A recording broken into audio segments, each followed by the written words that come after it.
Hello, faithful listeners, and welcome to All Hail the King, a podcast where we delve into the mystic, mysterious, and often macabre world of Stephen King adaptations. My name is Joe, and I'm joined by my co-hosts Viv and Garen. On this episode, all work and no play is making us into dull boys. Into Del Boys. Del boys. Also transphobia, fuck you, man. Oh, I'm sorry. Yeah. I don't agree with the transphobia, but I do appreciate the only boy with an eye, reference. like we're boys. No, okay. And doing a cool hand symbol. Can I be one of the boys? Can I regress? Yeah, if you want. if I was going to rewrite this, I'd make it more trans-inclusionary. All work and no play makes us dull thems. I mean, we will get on to some transness on this episode. Really? Yeah. Damn. Oh, Wendy does some Wendy music. Carlos, yeah. Yeah, she doesn't do all the music. No. But she does do some bangs on this. Yeah, no, there are some bangers. There's some bangers that didn't even make the cut as well. Yeah, she's such a talented woman. She's not dead, right? I don't think so. That's cool. Did you see the behind-the-scenes documentary with her? I don't think I did, although I watched the documentary Vivian Kubrick made. Okay. That's good, yeah. The one that helps people justify that Kubrick killed Shelley Duvall with his bare hands. Yeah. Have you seen? Because haven't seen that. He was like a dick on that set. But the way people like frame it, it's kind of like he literally made her insane. She couldn't work ever again. Yeah. When we talk about Room 237 and like just Kubrick in general, I definitely will have opinions on the idea of Stanley Kubrick as a man. Yeah. He's like beyond a person anymore. He's more an idea. Yeah. To sort of peddle people's personal conspiracy theories. He's become the star child. Yeah, so in a way, I guess as a disclaimer, anything I say against Kubrick isn't necessarily not because him as a human being. It's more the persona of who Stanley Kubrick is. Yeah, exactly. Well, there's been like so much written about him. It'll be quite interesting just kind of talking about the work itself, considering it's so intrinsically tied to who he is. Yeah, exactly. But I literally watched the Vivian Kubrick documentary this morning before I came here. And Shelley Duvall does have good things to say about Stanley Kubrick. Yeah. And then obviously, people always write that off. It's just like, oh yeah, she was recovering from abuse or something. It's just like... Even though like years after, like when... Like, I know, like, later on in her career, because she just quit acting, and then she moved away. But then, did you ever see, like, that stuff where, like, that person from Twitter, like, like, met up with her, and she just started, like, chatting with her and stuff? That was really cute. Yeah, and she had, like, she did, like, a bunch of interviews and stuff, and she was just like, no, it was fine.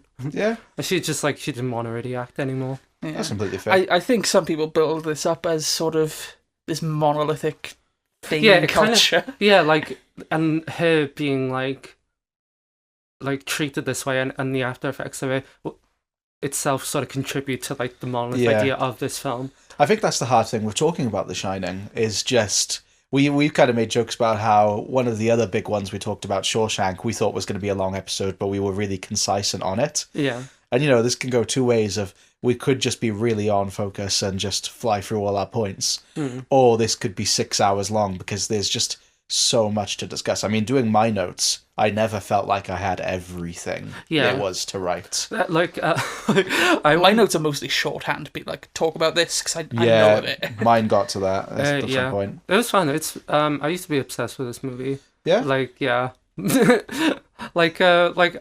didn't watch it till like we started watching it together.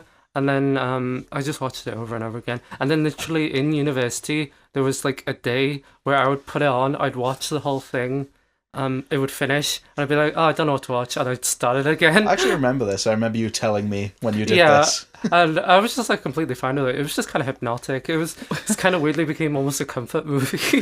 Was that before or after we went to see it? In uni? Before, I think. Oh, damn. So I was like really early in uni. Yeah, I was then. like peak hype for it. But then we went to go see it, and that was great. I didn't know you'd seen it in uni as well, in cinema. Yeah. Oh, okay. That was the 40th? It was before... Yeah, it was... No, it was just because... Dr. Sleep. Dr. Sleep was coming out. Yeah. And we went to see it at this really quaint Odeon, which I'd been to before. I'd seen first. Shout out Aldershot Odeon. Was it Aldershot? Guildford. Shout out Guildford. Yeah, but it didn't have like stadium seating. They were all flat, but it felt so...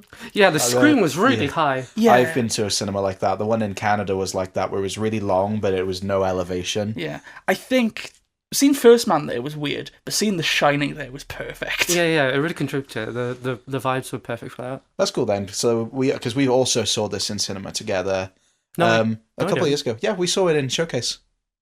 Did we? Yeah, 100% we did. Oh, fuck, man. Yeah. This is like they're all playing together. This might be the film I've seen the most in cinema. I was thinking about that because I definitely think... I mean, last week I watched it 4 times. Yeah. So I think this is the movie I've watched the most. I reckon so in my too. life. There's like the films you watch as a kid where you just like have them on repeat. This is up there comparatively, I feel. Yeah.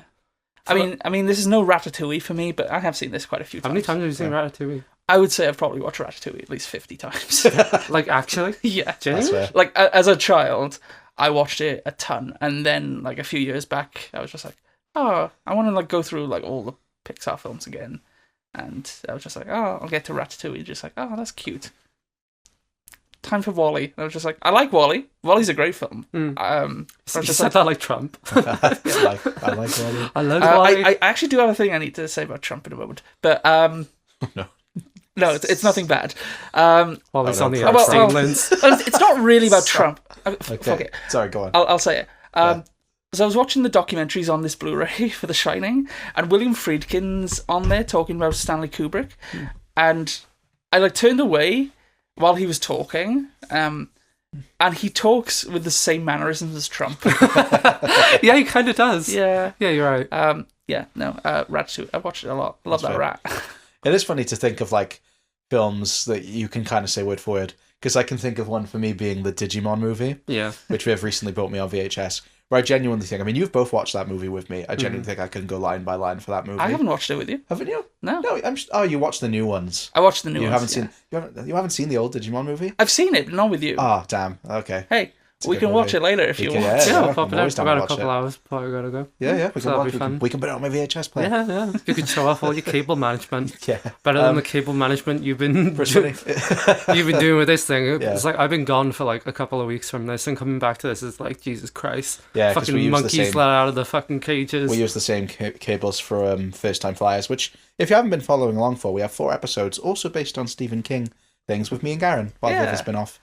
But yeah, it's just funny to think of like, in my head, movies I can go like scene by scene, line by line is like Beloved Kids movie and The Shining, which I have like a trauma bond with. Do you want to get into your trauma bond? Because I know that's something we talked about, maybe discussing our first experiences with King. Yeah. So I think I've alluded to it, but I think I've never went into it fully. So I actually spoke to my dad about this yesterday. Did you? I asked him if he remembered this, and he said, "How the hell am I supposed to remember that? That was years ago." And then like got annoyed and was like, "Okay, fair enough then. Sorry for trying to have a conversation." But so about, I must have been, I'm going to guess 8 years old at the oldest, I think. I was quite young. And because my brother was with us, and my brother's 6 years older than us. So we were on holiday at my grandparents in Spain, and we were looking for a film to watch, because that was back in the day when you would just sit around telly and watch a film together. No Netflix. No Netflix. We had to go on what was on the dodgy box, because we even had a dodgy box back then. There was like there was no Netflix, but there was always my dad always loved dodgy boxes. We had a satellite that very seldomly would actually connect to British television. We had like kind of like the cottage where we'd have like Channel 4 and like that was pretty much it. So it was whatever movie Channel 4 was showing. You could watch Simpsons. Could have watched The Simpsons. Oh wait, no. I did actually watch a lot of The Simpsons in Spain. Don't think it was on. When did Simpsons move over to Channel 4? That's by the by. I don't know. But I definitely watched a lot of Simpsons in Spain. But yeah, so one night we were looking for someone to watch and The Shining was on. And I remember the scene. It was quite an early scene. And I think it's Danny and Wendy playing in the snow. So my brother was like, why don't we watch this? Obviously not knowing what The Shining was. It's just like, oh, it's obviously like some sort of family movie, like a Christmas movie or something. I don't remember the time of the year it was. And my father was like, no, we can't watch that. That's only because your little brother is in the room, being me. Because my brother was like 16, so, he was old enough to watch it. And my dad was reasonably like, we cannot watch this. And my brother was like, why? And my dad said, oh, it's too scary. And rather than just leaving it there, my father decided to walk us through the plot of The Shining. And his descriptions, I wish I could capture like how terrifying they were. He basically was like, oh yeah, this family goes to live in this hotel, yada yada, and then he got to the room 237 bit, and he literally it was like a campfire story of him going, and there was this naked woman who came out of the bath, and like he was caressing her, but only when he looked in the mirror did he see all her flesh was peeling off, and like he was like going really vivid with it, and it fucking terrified me. And he went through the whole thing. Like I literally remember him going to like all the way up to Jack freezing at the end. And I didn't sleep that night. Did he explain the European cut or the? I think it must have been the cut down version because he didn't mention it. I don't remember mentioning actually included the scene where Wendy was in the hospital. Yeah, that's why I don't remember the hospital scene. But it was to the point where genuinely I didn't sleep that night. And the houses in Spain are 3 stories. They're skinnier but taller, at least in that area. And me and my brother were on the top floor, and then the top bathroom was on the second floor. And it's the point where I needed to go to the toilet in the night, and I genuinely was terrified to go in there because it was a weirdly similar layout of like you open the door and then the bath is directly across. And I was genuinely fucking terrified. I want to put a pin in that because it's genuinely like a big thing. With, people talk about brick and bathrooms. I'd love to talk about that more, but yeah. So I didn't then see The Shining until probably 10 years later. I think I was until I was like 16, 17. I think it was probably with your influence.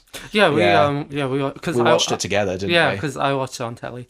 Yeah. And because I remember you telling me about that, and I was just like, oh fuck. Yeah, it's very pivotal because I love horror, and obviously not long after that, I can think of the first time I watched Nightmare on Elm Street was when I was in year 6, so I would have been 10 years old. So no, I genuinely think that was the catalyst for me becoming a horror fan. Yeah, where I was so terrified, I was kind of like, I need to engage in this media. Yeah, and that like so filtered onto anymore. me, and I was thinking like, oh god, because I saw it was on Channel 4, and I was like, oh shit. But I thought like, oh, if it's on telly, it can't be that bad. It's not going to be like a Serbian film or something. So it's just so I was just sitting there and I was watching it, and I was like creeped out. Yeah. There was like one thing that genuinely like really scared me about it. I'll get onto it later when we were doing it. But by the end of it, I was just like, oh, that was manageable. So I wanted to watch it with you. So I'm pretty sure that's how it went. Yeah, and watching it now, it's like, I definitely think my father's words with a child's imagination definitely made it scarier than it was. But that's almost a good thing in a way, because it's like, just goes to show you the idea of fear. And I've said in past episodes where I actually think it's good for children to be afraid in a safe environment. So do you think we should, instead of having the 2 episodes where we cover this version and the Mick Garris one next time, we should have a 3rd one with your dad's adaptation?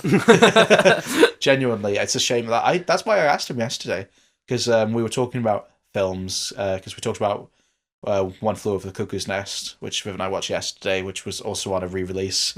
And I said to him, he was like, oh, do cinemas not show... My dad doesn't speak like this, but... oh, does cinemas not show new films? Do they only show old ones? So I went into like how re-releases are popular. I mentioned the fact that The Shining was being re-released in a couple of weeks, and we're going to hopefully see it in cinemas again. And that's what I said to him. It's like, oh, do you remember this? And he was offended that I asked. So, do you have any interesting story about when you first watched it? I think I watched it for the first time back when I was in like GCSE film studies, so like 13, 14 maybe. I think it was just one of the films, like at that time it was just like learning of the breadth of film. I knew of The Shining, but I knew of it through, and this is just the case for basically all of Stanley Kubrick's films. Well, The Simpsons. Yeah. Like, I had seen 2001 at like the age of 10. Really? I didn't get it. Yeah, that's fair. But I had seen 2001, but I knew of it through the Treehouse of Horror episode, The Shining. Yeah. So, and I think a lot of like horror stuff I did see the Simpsons version of first. So, like Nightmare on Evergreen Terrace, Nightmare on Elm Street, and whatnot.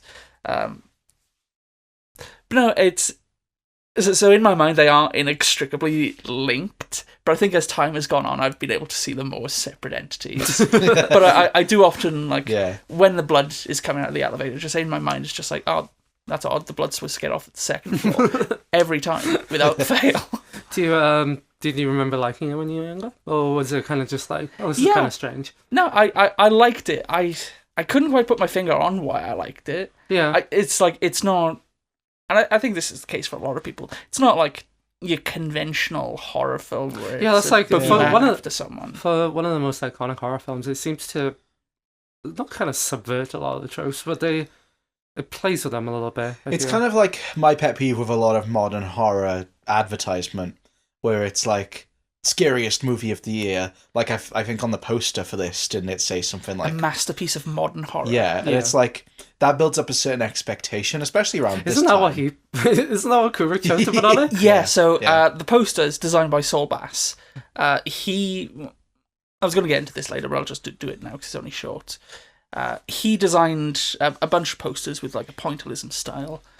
Some using like an eye and a maze. Ultimately ended up on just the words "The Shining" with a scared face, which presumably is Danny. Yeah. That was on a red background, but Kubrick changed it to a yellow one and put the masterpiece of modern horror tagline on there. They actually had a big falling out over it. Really? I didn't know that bit. Yeah. I think the yellow is an interesting choice as well. Blood is obviously more horror. The yellow is almost like not even like a warning of the traditional side. It looks quite sickly. That's what I was thinking. It's like a that, sickly malignance that's permeating through. It's very iconic. It does stick with you. It does. I know some people prefer the one with Jack Nicholson on it. I think that looks kind of goofy. I don't like that one. Yeah. I have a pet peeve with the Here's Johnny scene, purely through the just pop culture in general. Yeah. Where, years and years on, it's easy to say like, oh, but in isolation, it's such an iconic scene, you can see why it caught on. But it's now just like anytime I see that face, I'm just kind of it's almost separated from the movie. Yeah, it is. It's become its own like sort of iconic image. Yeah, like what were you saying earlier about the horror advertising? Horror advertising, yeah. So saying about the masterpiece of modern horror, just like I can think of multiple films, although they're escaping me now. I do feel like most horror films have like some sort of tagline. Yeah, of just like scariest movie of the year. And I've said it. We see a lot of films in cinemas, and often I think that shoots films in the foot. Obviously, we talked on this podcast about Bring Her Back, a film I was very excited for. I didn't end up loving, but Garen, you ended up liking. But even then, I feel like it's a good movie. That was different from the actual like horror aspect. Hearing that being like, again, scariest movie of the year. Even like Good Boy, a film we saw together that we agree would have been better if it was even shorter than it already was. That had in one of its trailers scariest movie of the year, and it's like, I don't think that's the selling point of Good Boy. I just feel like every other horror trailer I see is like that. Yeah, go on. The dog has been nominated for Best Actor. Good for him. For like a film, one of the film festivals. He's very good. Yeah, he's a very good actor. I'll only accept that if the dog goes up to accept the award, not the owner. Like, at all. The dog has to walk up himself. I genuinely hope that as good as Indy was in Good Boy, and I think he's well deserving of the nomination. He's just riding on the coattails of the Anatomy of a Fall dog. It's kind of true. Now that I was dog acting. That was true dog I acting. did love him at the Oscars where he was clapping. Yeah, that was good. Yeah. But yeah, just to finalise that point, I just feel like every other horror trailer I see nowadays is like... They always... I mean, what else? How else are they going to sell it? Rather than just being, it's scary as fuck. Like Presents. We both like Presents. Wouldn't say that film is scary. No. Purposefully so. I don't think that's the point of that film. And it's... I don't know. I feel as though, like, when you put something like that, you're setting yourself up to fail in a way. Because, like...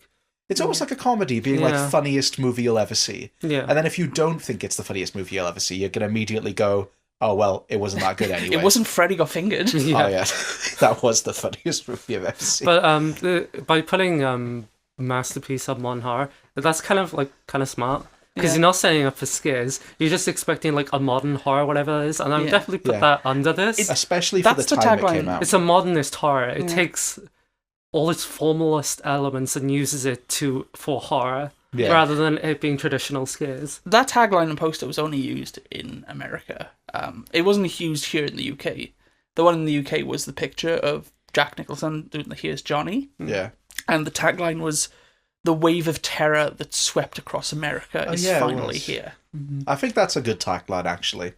As in the UK, how we get things often later, sometimes stupidly later even now, than America. the idea of, especially at the time where, there's no internet or anything, it's all just word of mouth and news and things like that. Yeah, this would have Hearing been about this movie yeah. and book and having it come over. It's kind of wild to think, like, back in the 70s, America got Star Wars, and then 7 months later it came out in the UK. That's crazy. Yeah. Yeah, whereas now, if you Considering don't it was see also filmed in the UK, and same as The same Shining. as this, yeah. It's like, Yeah, because Kubrick lived in London at the time. Yeah. Well, he for the didn't rest like of flying. No, he fucking hated it. hey, King. Right, Kind of, I do want to bring up a quick point on that. So everybody, like, deifies Kubrick and it's like, oh, all these choices he makes are incredible. And I saw, I don't know if it was in one of the commentaries for the movie or in Room 237, which we're going to get onto, but people are talking like, oh, the way Kubrick designs these opening shots, they weren't shot by Kubrick, they were shot by the second unit because he didn't like flying, and they were shot in America. Yeah, and also, like, there can't be mistakes in these films. No. They're all on purpose. And for some of them, they're correct. In, like, the... we're just jumping, like, right into the film now. I mean, it's a good flow of conversation. Yeah, but, like... we'll talk about the book in a bit. We'll go into more detail, but, like, the structure of, like, the hotel itself, how, like, the hedges are not visible from, like, the airplane shots and stuff like that. It's just, like, like, I'm sure most of them were, like, on purpose. But there are mistakes within them. They are made by people. Yeah. I don't think getting rid of a mistake makes it inherently better. No. Like, it could be the most slick thing ever. And I think that kind of line of thinking has kind of led to, like, a lot of, like, like modern film perfection where... Yeah. Because, like, I know this is, like, kind of a niche thing, but I do kind of like seeing sort of the rough edges of a lot of films. Yeah. Like, if there's a mistake now, they'll go in and re-edit the streaming release. I think it's almost... Not everyone wants to be like Fincher. Yeah. Everyone says about, like, the cinema sins effect.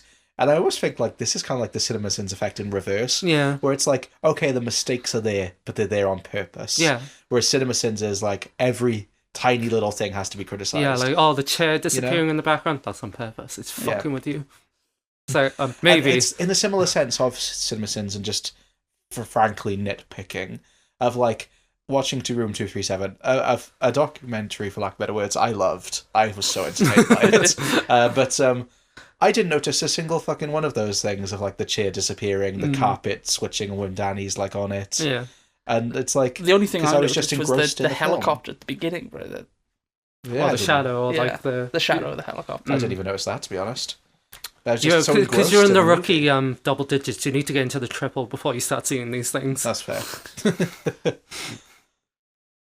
But even beyond all this, Stephen King fucking hated this movie, didn't he? Yeah. He doesn't like... He doesn't... I don't think people... I think people do kind of inflate his thoughts on it. I agree. I don't know, man. I've read some of the things he's said about it. But he's said different things over many times over the period of, like, 40 years. Do you think he's lightened up?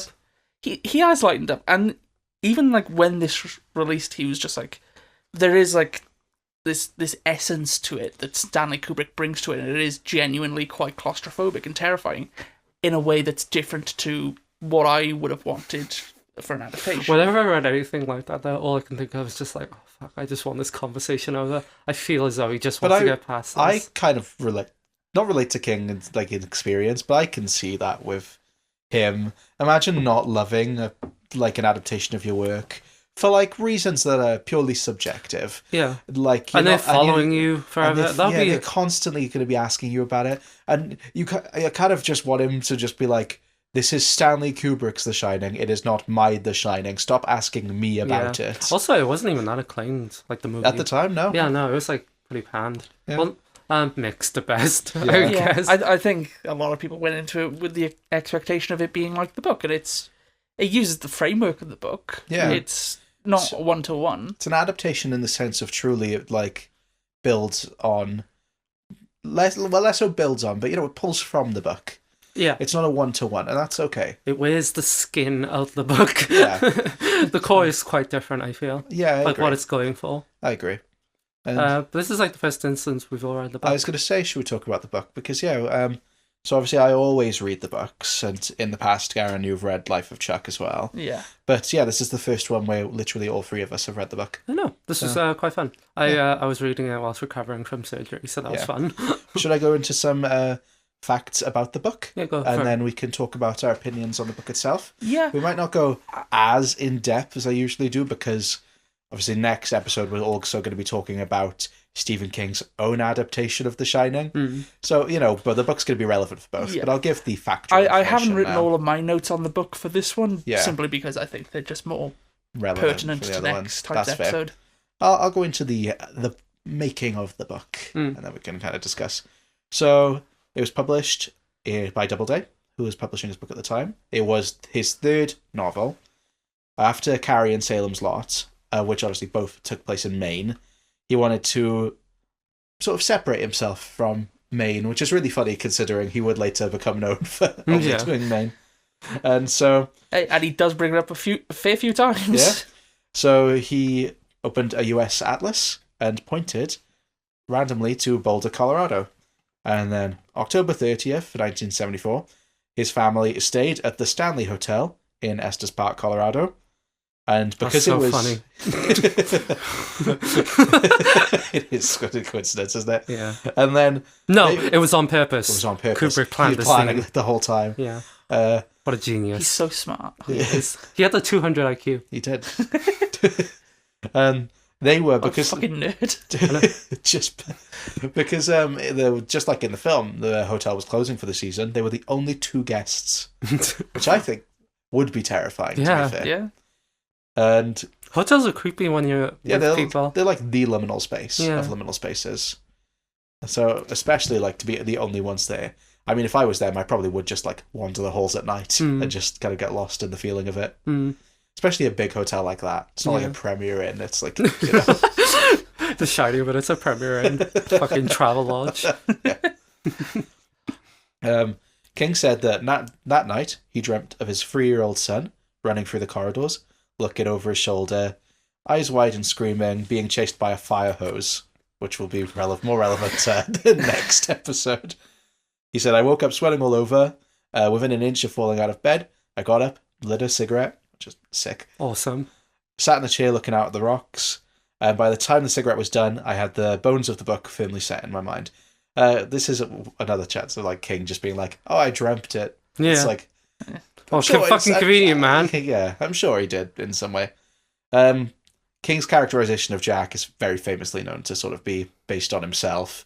King himself in interviews and also on writing said about how it's kind of a confession of his own emotions at the time when he was struggling with his alcoholism and also his own sort of antagonism of his children.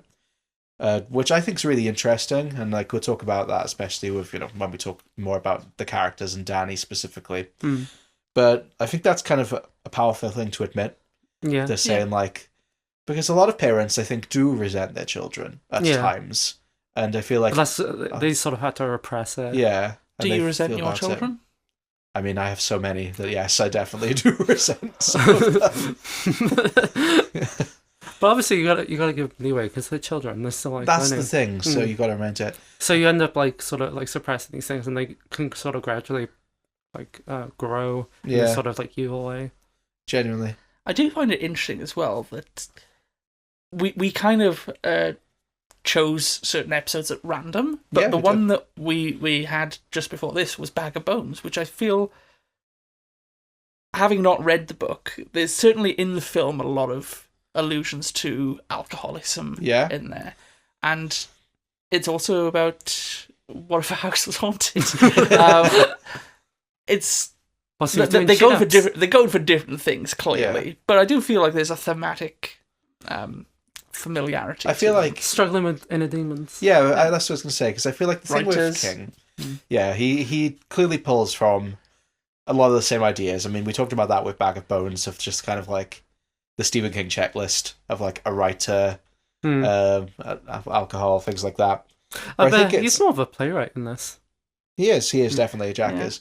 But in the book, don't really know in the film, the film do doesn't we? really go into it. But I think that it's interesting that There's a lot of discussion of separating the art from the artist. I'm in two minds about it. I think it very much depends on the artist and how prevalent they are in their own work. I think only really time can do that, though. Yeah, but I think in that sense, it's easy to see like King in this and what he was struggling with and what he was writing about. And to the point where after we all finished it, like, not to speak for ourselves, but we kind of could say like, oh, I could kind of see why he doesn't like the Kubrick one. Yeah, no, absolutely. But I found the writing process of this really interesting. He wrote this very fast. He finished the first draft in 4 months, which, yes, he's already a fast writer, but the turnaround on it was very quick because he actually... This was pre-cocaine? It was pre-cocaine, yeah, as far as I know. He just fueled entirely by the resentment of his children. And it was only fucking 3-year-old Joe as well. So he had actually wrote other things, kind of like how he wrote The Long Walk before anything else. He had written The Body and Roadwork before The Shining, but The Shining was such a quick turnaround. Which one's has the Roadwork been adapted? I don't know, actually. Okay. I don't think so. No. Okay, so that's a Bachman. Yes, I think so. Okay. Yeah. We'll get to it. We'll adapt it. So, it was a very fast turnaround on this. Bill Thompson, King's editor, we talked about him in the Salem's Lot episode, for the exact same reason, tried to talk King out of writing another horror book. But at this point, King was pretty much just like, this is what I want to do. And he actually was kind of proud to be known as a horror writer. Yeah. And, I really like that.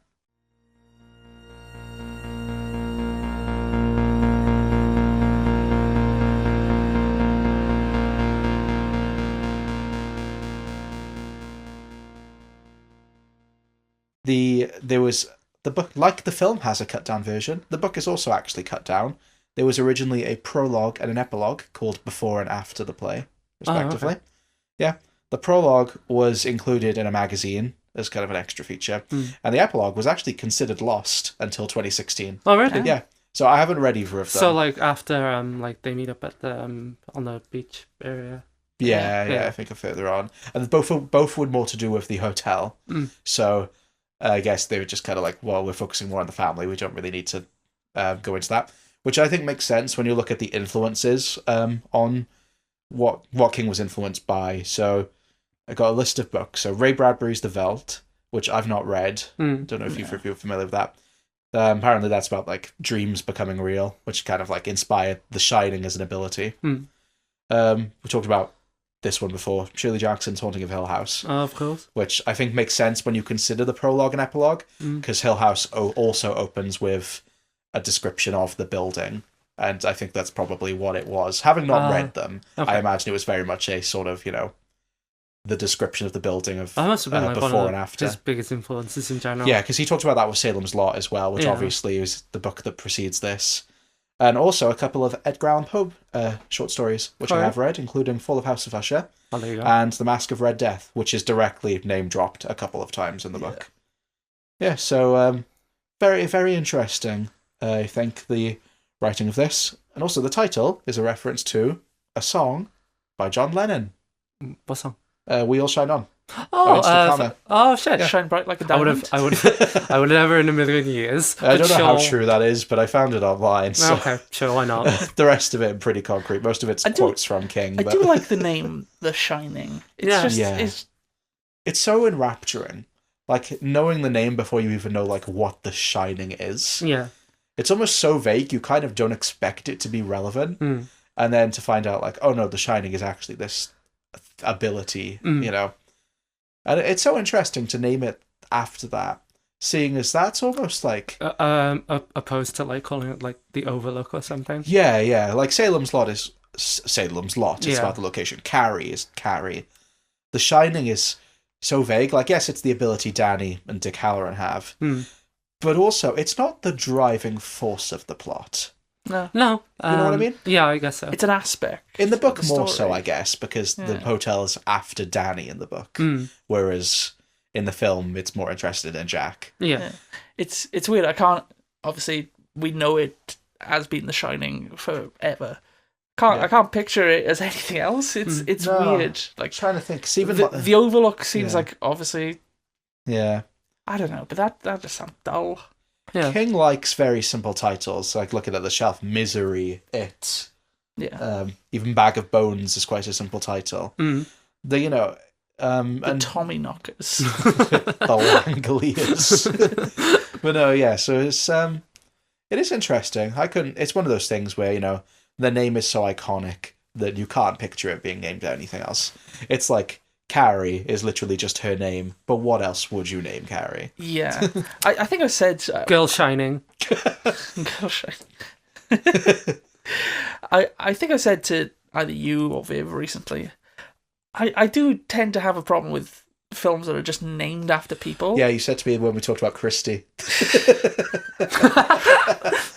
We are free of her curse. We can go back the to film the is out now. We don't have to see that trailer anymore. Yeah, I feel like with Carrie, obviously, it's just like, I don't know what else you could call it. Yeah. But it's... I do like that this is not just called, like, Jack. They could say that. They could save that for the Robin Williams movie. Should we get into our opinions of the actual book then? Yeah. Who wants to go first? Should I go? Yeah, you go Because I first. feel like I'm more interested in what you two have to say, seeing as, this is not the first time we've read a book by him, but, the first time we've all read the book. Yeah. But I really like this. For Viv, it's the first time reading a book. Reading, full stop. Yeah, I can't Never read. It was really, really hard. We're trying to teach yourself like phonics. It's like Jack. You would love A Clockwork Orange. I loved reading A Clockwork Orange. I didn't check the back descriptions at all. I just went pure on vibes. But anyway, yeah. I really like this. Mm-hmm. I went in kind of afraid that because it's so iconic, that I'd actually like the imagery not love of the film is so ingrained into Yeah. like my subconscious at a certain point. I was scared I was not going to be able to separate it. Yeah. Surprisingly, it was kind of easy for me. It Yeah, felt I quite found different. the The same. tones were quite different. Yeah, I found the book very interesting. I like really enrapturing. I found myself at one point in the book actually getting quite distressed and teary-eyed. Yeah. Yeah. With the description of particularly Jack's abuse of Danny. And, Yeah. that was very upsetting to read, but it's done really interestingly. Like the perspectives. A lot of books that I can think of that I've read are all from a singular perspective, so it's nice to go from one that's like sort of bounces around, not aimlessly, but Yeah.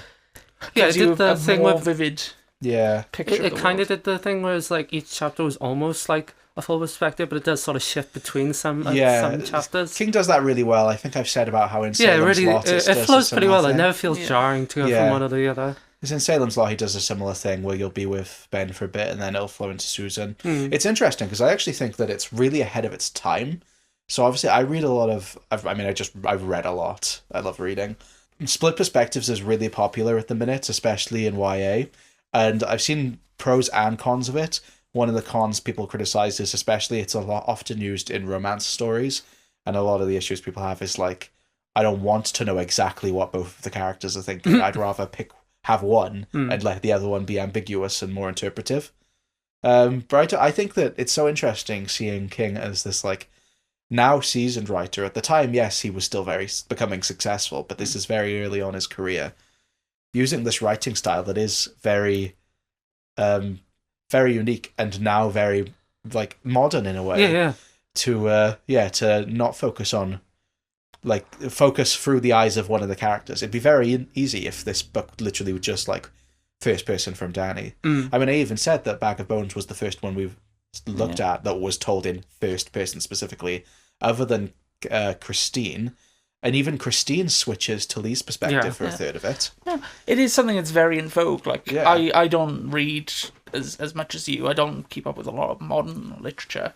But even like modern films, like I can think of like Weapons, for example. Yeah. That's a very similar sort of conceit where you're seeing the same events from different perspectives. I feel like that's it's very in right now.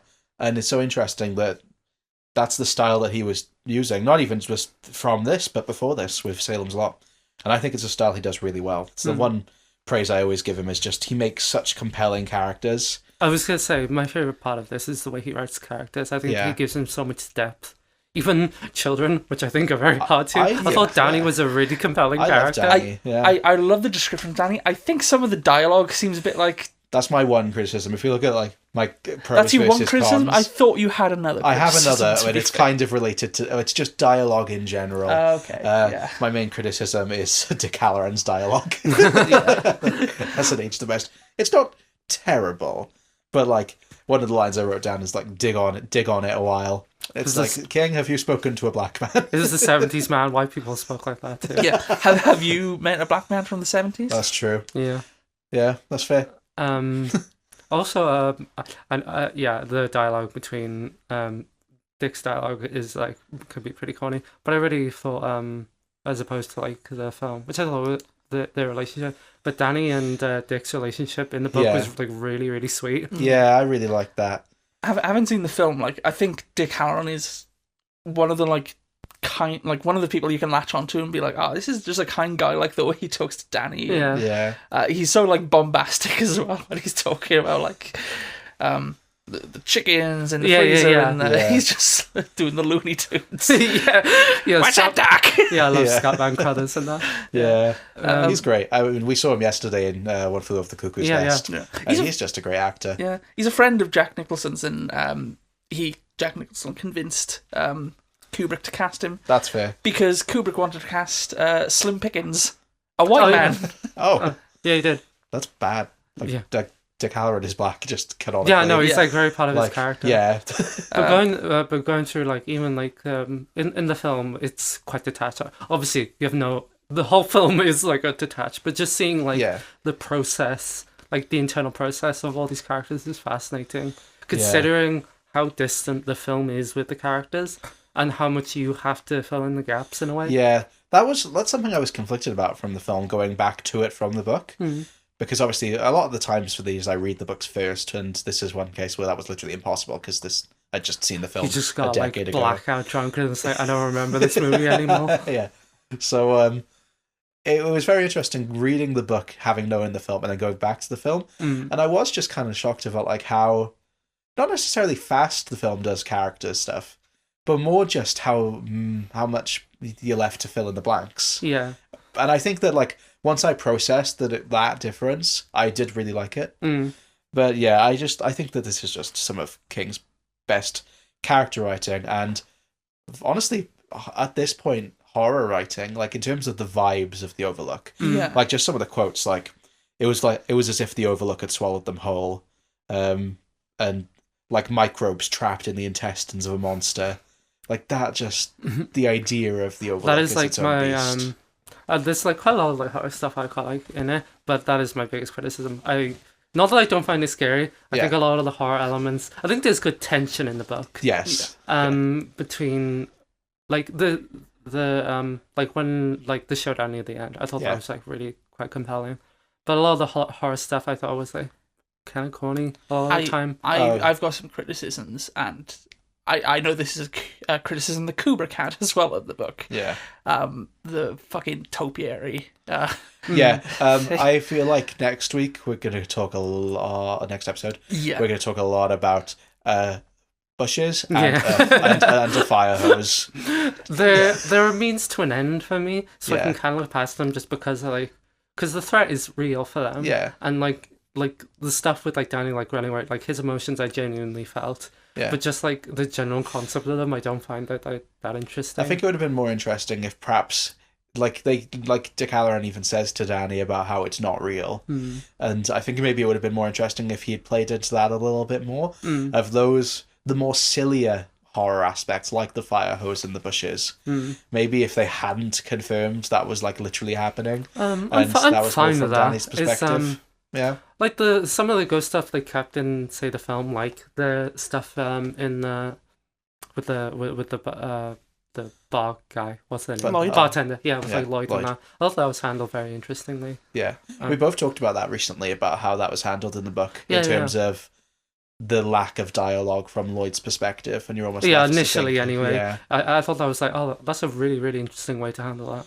Yeah. But when it gets like near the end, and it's literally just like Jack and Wendy going at each other, I thought that was nail biting stuff. I was like genuinely really scared. It's a page turn. I think like the first half is like a really nice build up, but when I got like into like the second half with Danny seeing the woman in room 217, Yeah, we'll talk about that. it's from there it just sort of picks up. Like there's bits earlier where you sort of get like crumbs of just like the Hornets and it just as soon as I got to that point I was just like, okay, I'm steaming through this quite easily. Yeah, there's a ton of build up, especially for like Jack's character. Yeah, I think that's one thing. Because you learn like way much more about his alcoholism and like the relationships he had, what he was doing in school. Yeah, the aspect of I thought that was really compelling, especially as a teacher. Granted, I work with little children rather than teenagers. Just have the you aspect... been wanting to do this to one of the kids? I've made many children cry, but not on purpose. Was that university? Yeah. College age, wasn't it? I always get mixed up with American because they finished school earlier, don't they? Or something. So yeah, the whole thing of him being an English teacher and there was the student with a stutter, and I really like that aspect of Jack, of how he's kind of in denial of his own actions. Yeah. Like you see that the way with his he abusive... does it in the book, Yeah, like in terms of how he kind of convinced himself at that point. It's like, oh no, like that pupil was in the wrong. Yeah, essentially. He said he didn't do it, but then that's slowly morphs of like, I did that, but it's good thing that I did it because of like these actions. And I do feel like you get a little bit of that in the film, especially with how the reveal of Danny's arm breaking was handled. Yeah. Where he just says it so casually and almost as if, I can't remember the exact quote from Nicholson, but the whole like a bit too much inertia. And so that I aspect. pulled his arm a little bit too strong. Yeah, a fraction of a second of a second. Exactly. It's it's very true to what a lot of people say of real life abuse, in the sense of sometimes they don't even know that it is abuse. They just like can't fathom that it's their actions. Yeah, they compartmentalize it. And I just thought that was always someone really else's interesting. fault. But it tells a line where he's like, he acts like a piece of a shit in like certain aspects, but other times you don't hate him. He's just like, he's a very vulnerable kind of person. In both versions, I find Jack a tragic character, but I think especially in the book, something I genuinely might criticize Kubrick's film for, not too much, but just in terms of, I feel like in the book we get more positive. I like opportunities with Jack. Not saying like we see the good side as well. No, I see a ton of people be like, yeah, no, man, I see this Jack Nicholson's Jack. He was evil right away. It was there. No, and that's one of the things that King says, and I completely agree. He looks fucking deranged from the first shot. I said to Viv yesterday that I don't know what I'd seen Nicholson in except for as the Joker and in The Shining, so I didn't quite get what King meant by that. Having seen One Flew Over the Cuckoo's Nest, Jack Nicholson does just kind of act like that. Yeah, and he'd won the Oscar for that 5 years before The Shining came out. So I do completely agree with King. What makes the book one like so compelling, I feel, as compared to the film version, is like the stuff he does with Danny is like when he's like obviously not being haunted or whatever. It's like really sweet. He genuinely wants to you see him even at the end, like the words he says to Danny right at the end, like you could see like the heartfelt Jack coming out there. Yeah. And I think that is a tragic metaphor. I wasn't sure how to feel about that ending, purely in the sense of I much prefer the interpretation of it is Jack going insane and not just someone under the control. Kind of like with Christine, where I like it that it is Arnie changing. It's not just a ghost controlling him. But I also I came around to it after I thought about it and thought that, that's very much just a metaphor of like the being possessed by your own demons or something. Yeah, like the alcoholism aspect of it. Of like, for that moment Jack sobers up and is able to like get through to Danny. And it's still Jack's actions, and even in a negative sense. But it's the demons, it's the alcohol, it's the ghosts. There's obviously a clear difference. Like King makes it explicitly clear that they're ghosts. Yeah. I know some people view the Kubrick version as there not being ghosts, and it's more like a manifestation of Jack's inner feelings and his alcoholism.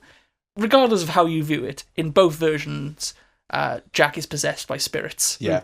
That was good. Did you have that planned? No. That was good.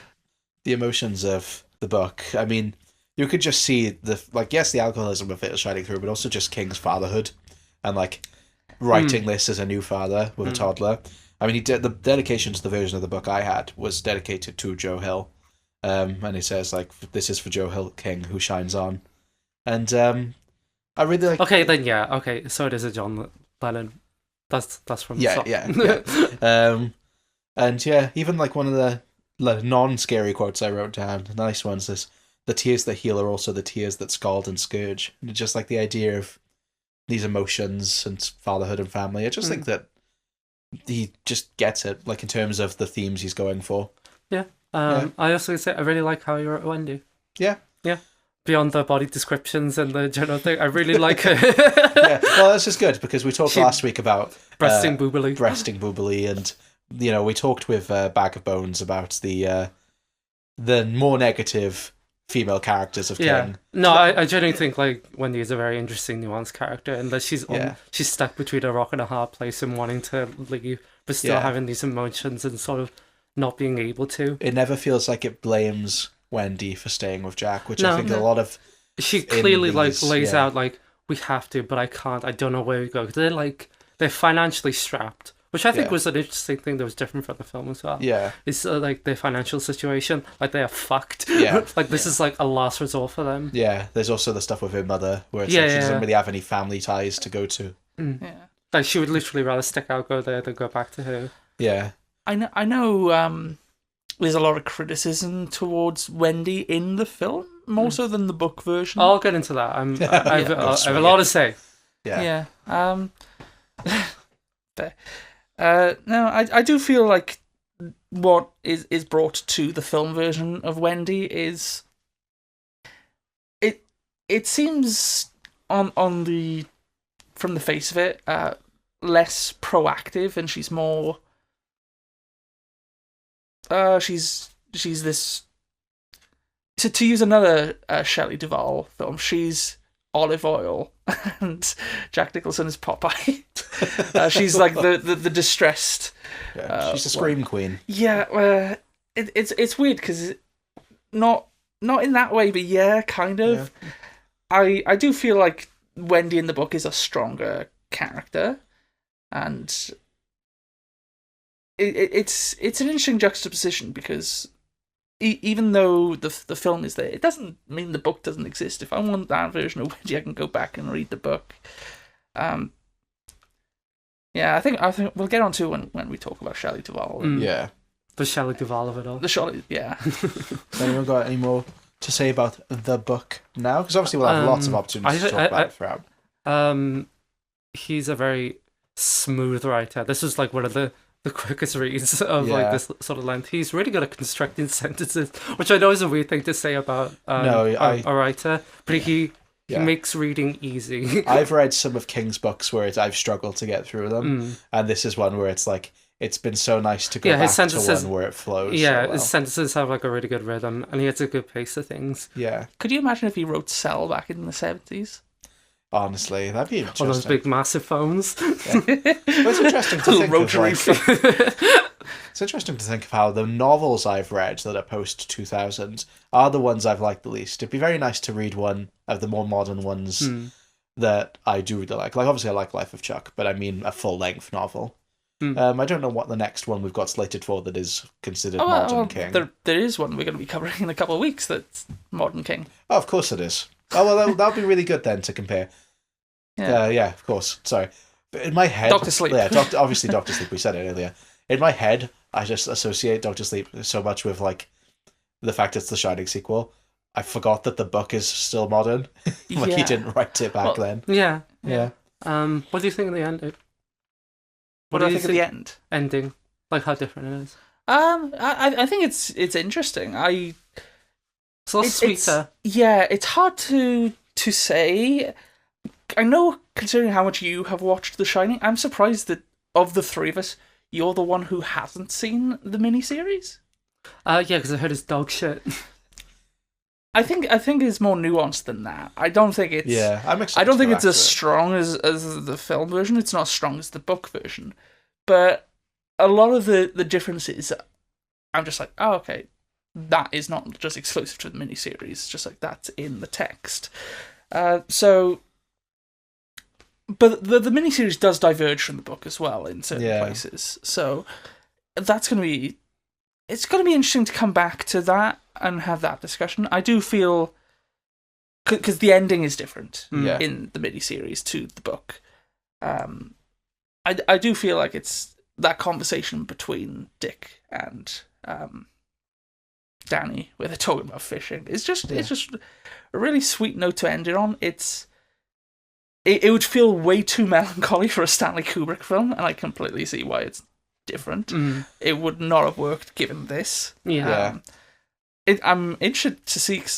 Cause I don't know if it exists anymore, if it's lost media, but that hospital scene. Yeah. There's like frames of it online, but I've seen pictures. It would be so interesting to view the film with that ending present, because I think the way it does end is, one, it's just so iconic and burned into pop culture, but it's such a striking image as well of him frozen in the snow and then cut back to the picture, photos. It's they're just different things using the same ideas. Are you going to blow your head off? No, I wanted to go next. Oh, okay. Yeah, it's very interesting reading the book. Obviously, I feel like we all knew how the book ended before we read it. By the end, like as in like the Overlook burning down. The Overlook burning down. Dick living. Surviving. Yeah. So it's very funny to read the book, not having read the book before, but knowing the difference of the ending, and just like really early on getting lines about how, you know, it's going to blow up and burn down. Not even if this place burned down. It's just like what I do think is so funny is, and I know they do a bit of it in the film, but not as much. But you follow so much of Dick's journey from Miami, and then just like go to the film version, and he gets there, he's just killed straight away. I would be so fucking pissed to be traveling like from Florida to fucking Colorado just to die. Yeah, has to catch a plane, and then he's got to get all these like the chains on his tires, and then he has to get a snow cap from this guy. If it was like the book version, gotta get the gloves where he back. was like basically bargaining with everyone to keep going. I was thinking that because the whole thing of like he borrows the guy's gloves. Yeah, and part of me was like, okay, I'm pretty sure he lives, because I remember some aspects of like Doctor Sleep. I remember hearing about the fact that he lived, and I was just like, yeah, I'm pretty sure he lives. If not, this is going to be really fucking tragic when he's like, I can't give this guy his gloves back. And I thought it was like quite interesting as well, where he himself thought like, oh, I'm gonna die. Yeah, like early on, he's just like, I've had this premonition, I'm gonna fucking die up there, and then he lives, which is nice. Yeah. We haven't said no axe, mallet. Yeah. Chekhov's roke. Yeah. Axes are just more threatening, to be fair. Yeah. I get why they changed it. You know, not even just for the sense of cutting through a door. Like, think of something like someone wielding an axe versus wielding a mallet. I feel like mallets are also just now more comical. Yeah. Like, I think of... I like the idea of the rogue mallet. I know it's It's much more upper class than, say, Yeah, like, when I think of a rogue mallet, I think of Heathers. Yeah. I think of that guy who used to smash pumpkins. I forget his name. Smashing pumpkins. I was going to say... No, I know who you're talking about. Yeah. I don't know what it is, though. It's not the band The Smashing Pumpkins, but yeah. Oh, he's got a stupid name. I wish I could remember, because I do know what you're talking about. Yeah. But it's like a very distant memory. No, I do just feel like the idea of, obviously, an axe is a sharp object. It's more for cutting, whereas that is for smashing. Yeah. I don't know, maybe the idea of just having your head, like, smashed is scarier to me than having it chopped. Yeah. He never smashes anything, he just kind of whacks him. Yeah. I think it's like... You could probably squish Danny if he had a chance. Yeah. But, you know. like the way Michael Myers does to that new Dr. Loomis in the Halloween 20. Squishes his head. That's really funny. Also, the one thing I thought was like really scary in the book that is in the film as well is when Dick goes into the hotel after it was like basically burned down, and he gets like possessed for like a split second, and he's like, I'm gonna fucking kill Danny. Yeah. I thought that was like actually quite spooky. Yeah, that's a like good use even of like the horror. someone is like powerful in a way. Yeah, it's like strong-willed as him. Yeah, it could like even be manipulated even for a second. Yeah. So obviously we've talked about The Shining as an ability. Obviously Dick and Danny have it. What do you feel about Jack? Do you think Jack has the Shining? He has it like in small quantities, doesn't I he? think that it's one of those things where like... Because I think in the book it's more everyone- explicit. That, Yeah. Like, but in the film it's I think the thing... arguable, I'd say. I think they all have it to a sense. Yeah, it's like a spectrum, isn't it? Yeah, it's the space. I mean, Dick even says some people shine more than others. All women shine. Yeah, but yeah, because like, No, I was thinking about like autism. yeah, The in a way. predators are coming to Earth to Yeah. steal the Shining. It kind of is, though, isn't it? Yeah. I think it's more so in a sense of the more powerful, like, because especially when you consider The Shining as this ability that Stephen King would later put throughout his books. Yeah. How do you feel about that? We talked about this in the Welcome to Derry episode of First Time Fires. We did, yeah. Yeah, I like it. I like just having this catch-all idea where it's not explained. Oh yeah, but thanks for it's calling me a just, nonce in that episode, you cunt. You didn't say anything in the Avatar: The Last Airbender episode. Oh, damn, you got me there. Yeah. Unless there's a random bit where you're just like, oh yeah, by the way, I'm not a nonce. halfway through. What do you think about? What did you think about Joe just not completely understanding what I said? I was thinking like, oh god damn man, didn't even stick up for me. Thanks. I tried. Well, not I tried, but I misunderstood the first time, so you never know. I hate to say this, but I had that planned from the beginning. I knew you did. When you said, I was thinking when you used this, it's just like, oh shit, man.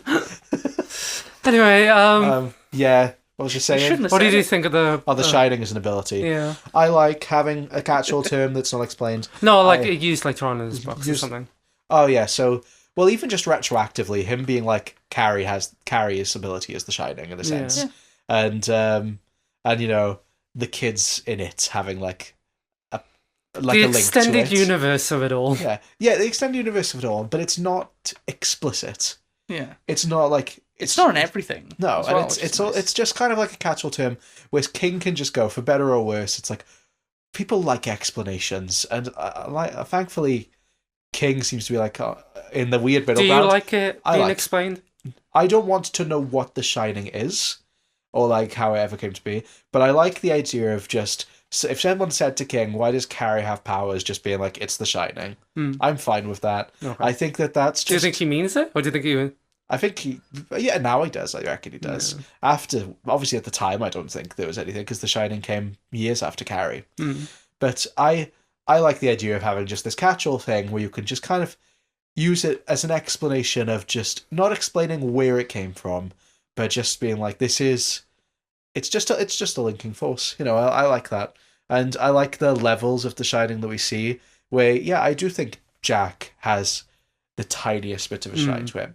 You could even say about like how maybe it's the alcohol, maybe it's the boost, maybe children shine more than adults because adults go through more, and you could even say that like to Danny because yes, even if the others have shining as the ability, Danny's the only one who can kind of use it as an ability. Like he can contact Dick. He channels his autism to contact Dick. He does, yeah. From He goes Florida. into, and you could tie that into Carrie. Obviously, we'll talk about Carrie in the future, but how her powers come with her adolescence, and I know we're going to talk about Danny And more as an her adult period. in a period. Yeah, The period gives her the shine. exactly. Yeah, and it's just this idea of the ability itself. It's made me really excited to read Doctor Sleep. Yeah, and see adult Danny.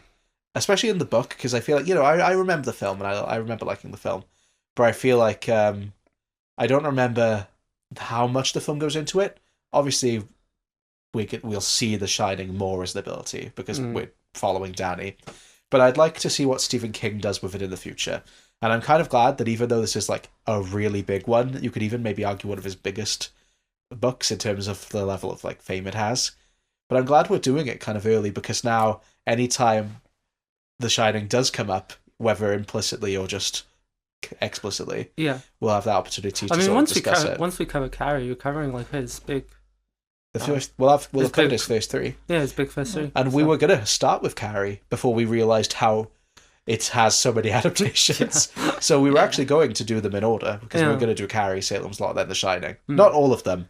We decided early on that we weren't going to do them in order, but we were going to do the first three in order initially. Yeah, we worked out, okay, this is how many we can do before the end of the year, and we chose the ones we wanted to do. Yeah. But I do feel like this process of us doing the podcast has given us time to sort of formulate our thoughts and be more aware of King as a writer and his the themes. kingisms. Yeah. Jumping to more modern ones has really helped with that, especially with reading the books, being Yeah. able to jump forward and see kind of where he would go in his style. But I just wanted to mention, because what I said about us talking about it, about how did you know, Viv, that Dick Halloran is in It Welcome to Derry? No. Didn't you? Oh. Yeah, he's in it. I don't know to what extent yet, because I've only seen the first episode. And obviously... Did they like deep fake him? No, it's just a a different new actor. actor. Oh, Yeah. okay. Not the one 'Cause from it's not the before one the from Doctor he's- Sleep. No, because No, I it's set don't in think 1962. so. Yeah, so Oh, so it's, it's like a lot it's a younger. younger guy. Younger, Yeah. Yes. So obviously, The Shining is going to be like relevant in that, in terms of it being an ability, and I just think it's interesting. Yeah. I just think it's interesting. How do you feel about How do the you feel about extended universe of it all? As a massive proponent of the MCU, why'd you say that? tattoo. That's just a letter A. It happens to look the same. I think it all hinges on the Dark Tower. I don't. I'm so Seeing I'm how so, it comes together. Yeah, I'm so intrigued about the Dark Tower as a concept. Like, I feel like it would be so insane to like having only read like this and Life of Chuck so far. Just like, imagine if I just started reading Dark Tower now. That would be insane. Yeah. Which I can do because I've got the Gunslinger at home. But does he really expect you to read all of his books before you go into the Dark Tower? I don't think no. so. But there are some that I know. Salem's Lot is important. The Stand is important. There are some others which are sort of like kind of referential. I mean, but then kind of when you put it all together, it's just like, well, it relates to the Tommyknockers, and Tommyknockers relates to the Mist, and the Mist relates to this and this and this. It's. Do you think his house is just like Charlie, fucking Pepe Sylvia with it all? Or do you think he's just like fucking? That's what I was going to say. for I it. think he's the exact opposite. I think he's just throwing shit at the wall. we know, and we have know to how work he it writes. Yeah, but he does like connect these things. He does. Does he just do it internally? Honestly, maybe. You're just that style of writer, I think. And He just remembers. Oh yeah, I remember I did this in this book. I'm just gonna throw this in. Fuck it. yeah. Be very interesting, especially as like the one who is reading them all. When we eventually, right at the end of this podcast, do the Dark Tower. Yeah.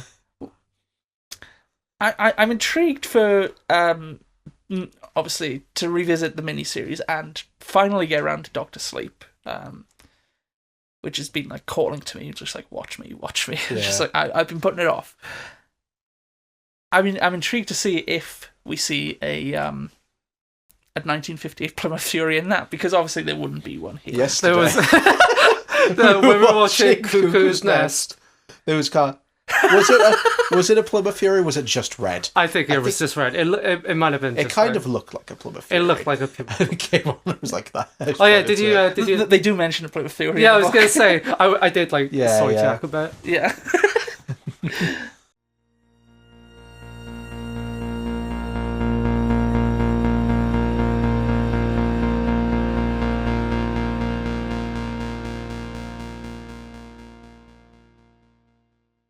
I didn't get a chance to watch the cut down cut. I only watched the I extended just one. watched the extended cut Yeah. for this. I do have opinions on both though. Yeah. I I mean, only if you've watched seen the them before, extended. didn't you? I watched this twice. So I watched it the first time regular. Second time I watched it was with the commentary on the Blu-ray with the inventor of the Steadicam. Hey. Which it's weird because it's two people being interviewed, but they're not talking to each other. It's just excerpts from like interviews with them placed Yeah. over the movie. It's an odd format. I didn't love it, if I'm completely honest. I was gonna watch it a third time, but given personal stuff, I didn't really feel like doing it yesterday. But my plan was I was gonna watch this and listen to Dark Side of the Moon simultaneously, because I'm not the first person to have that idea, but I've seen people be like, no, it's like it syncs up better than Wizard of Oz. Really? Yeah, Interesting. I don't know. I think it's just I did watch a YouTube video about it after. I was just like, no, I'm not gonna do it, but I just kind of want to like know like stuff. And apparently, when Danny is looking at room 237, as soon as he like looks at the door, it cuts to them singing "The Moon," Oh, really? That's really funny. which goes into certain Yeah. theories and ideas. But if we just talk about the making of the film first of all, That's it. Ah, Nice. nice. It's nice seeing you with your book again. It's yeah. been using a laptop for have you? first time flyers. Yeah. Well, I was using my phone, but the battery has just been awful. Yeah. The Shining. I really like just the type on that poster. Yeah. Yeah, it's all best, man. I really like that poster. So I know we talked about it earlier. Great. I like the maze poster. I completely understand why he didn't want to use a maze Really? on there. Yeah. I feel like it just kind of gives away like where it's going. But Yeah, I guess so. it's like such good imagery, like Yeah. the maze. If you think about it, though, maybe the person screaming in the title is the audience because they're so fucking scared. It was Stephen King because he didn't like. Because what oh, God, that was bad. Yeah, so obviously we know it's directed by Stanley Kubrick. Doesn't really need any introduction, but Let's do an 2001, Clockwork Orange. Probably the most famous auteur in brackets. Yeah. In the sense that, at least the perception of it, Yeah. that he has complete creative control. And given the industry that he went up through, it is quite impressive how much control he was able to get and Yeah. still make the projects he wanted to. Because your favourite Kubrick film is Barry Lyndon, right? Yeah. My favourite is Doctor Strangelove. What's yours, out of curiosity? I haven't seen Barry Lyndon or Doctor Strangelove yet. I have started going through his filmography more Yeah. because I genuinely It's, think before this, Fucking Fear and Desire. Fear and Desire. I did watch that the other day. No, it's the one he made, his first colour one, which is the documentary about the people on the boat. That's an interesting pick. Can't remember what it. No, I genuinely don't know what I had seen of Kubrick other than The Shining before. Yeah, you Other haven't than, seen Lolita. I only Have recently you seen saw. Eyes Wide Shut? No, I only recently saw 2001. Well, yeah. And you watched it on your fucking laptop. I did watch it on my That's laptop. fucking I'm sorry. insane. That was the What first else time. was on That it? was the first time I saw it. I first time I saw it, like I said when I was 10, was at a caravan club. That's It- so cool. But in like a little cinema they had there. Oh, really? Yeah, so That's it was cute. just like a tiny room, but like I have since seen it in a cinema, which everyone who likes this movie is just like, oh, it only works at the cinema. I Yeah. don't think. yeah, but people are also just like, you haven't seen it unless you've seen it projected on 70mm film. Yeah, and they I'll can see suck it in my dick. cinema I will when see we it. get a We'll chance. do We'll do soon. it. Yeah. We'll do it eventually. When we get the chance to do it, we'll do it. I do love Clockwork Orange, so I said earlier I've read that. Because our local cafe just has a bookshelf people can get books on, and one time they just had Clockwork Orange, and the university I went to, Aberystwyth Art Centre, has a cinema. They showed a Clockwork Orange in like 2018, so I've seen it in cinema. I do really like that movie. A Clockwork Orange was the second Stanley Kubrick film I watched. I watched it when I was 11. Oh, Or like 12. It was really young. it's funny you say You're that watching though, that. because it was a full cinema, and I was sat next to this older man, probably in his 50s, maybe 60s, and I've told Viv this recently. I've got a couple stories of just after the film would end in Aberystwyth in both the cinemas, just old people talking to me about it, and yeah, after Clockwork Orange ended, he just turned to me and was just like, "Now that's how movies used to be made." And I was just like, It's kind of an outlier. "Yeah, it's interesting." The other one was a very It's kind of funny one. It was a proto video nasty. If you think about it. Yeah. The other story I have with that, and you haven't seen it, but was with Saint Maud, which has a really jarring, sudden ending. And it was me and two old people, an older couple, and I was on one side of the cinema, they were on the other side. And like I stood up and across the aisle, the woman was just like, "What did you think? It was a bit fucked up." And I just chat to them. Yeah. So, I mean, comparing this to Clockwork Orange, I think they're both masterpieces in their own sense. Which one do you prefer? Yeah, answer the fucking question, Joe. Probably The Shining. Yeah. Yeah. Like, it I like feels a Clockwork cliche to Orange, say, but yeah. but like, even just, we'll talk about this more later, but I watched Ready Player One, Oh yeah. For this? not the full thing, but just the okay. sequence The Shining is featured in, And even just that, they play the like opening music Hmm. like exactly because they probably just own the rights to it. Yeah, it's And like Bros. immediately, I was just like, "Oh, that music's so good!" And it's just like, yeah, I think it's got to be The Shining. Yeah. I mean, the fact I watched it 4 times in 1 week because I watched cut down version, extended version, and then 2 commentaries. I did want to watch it forwards and backwards at the same time. I couldn't.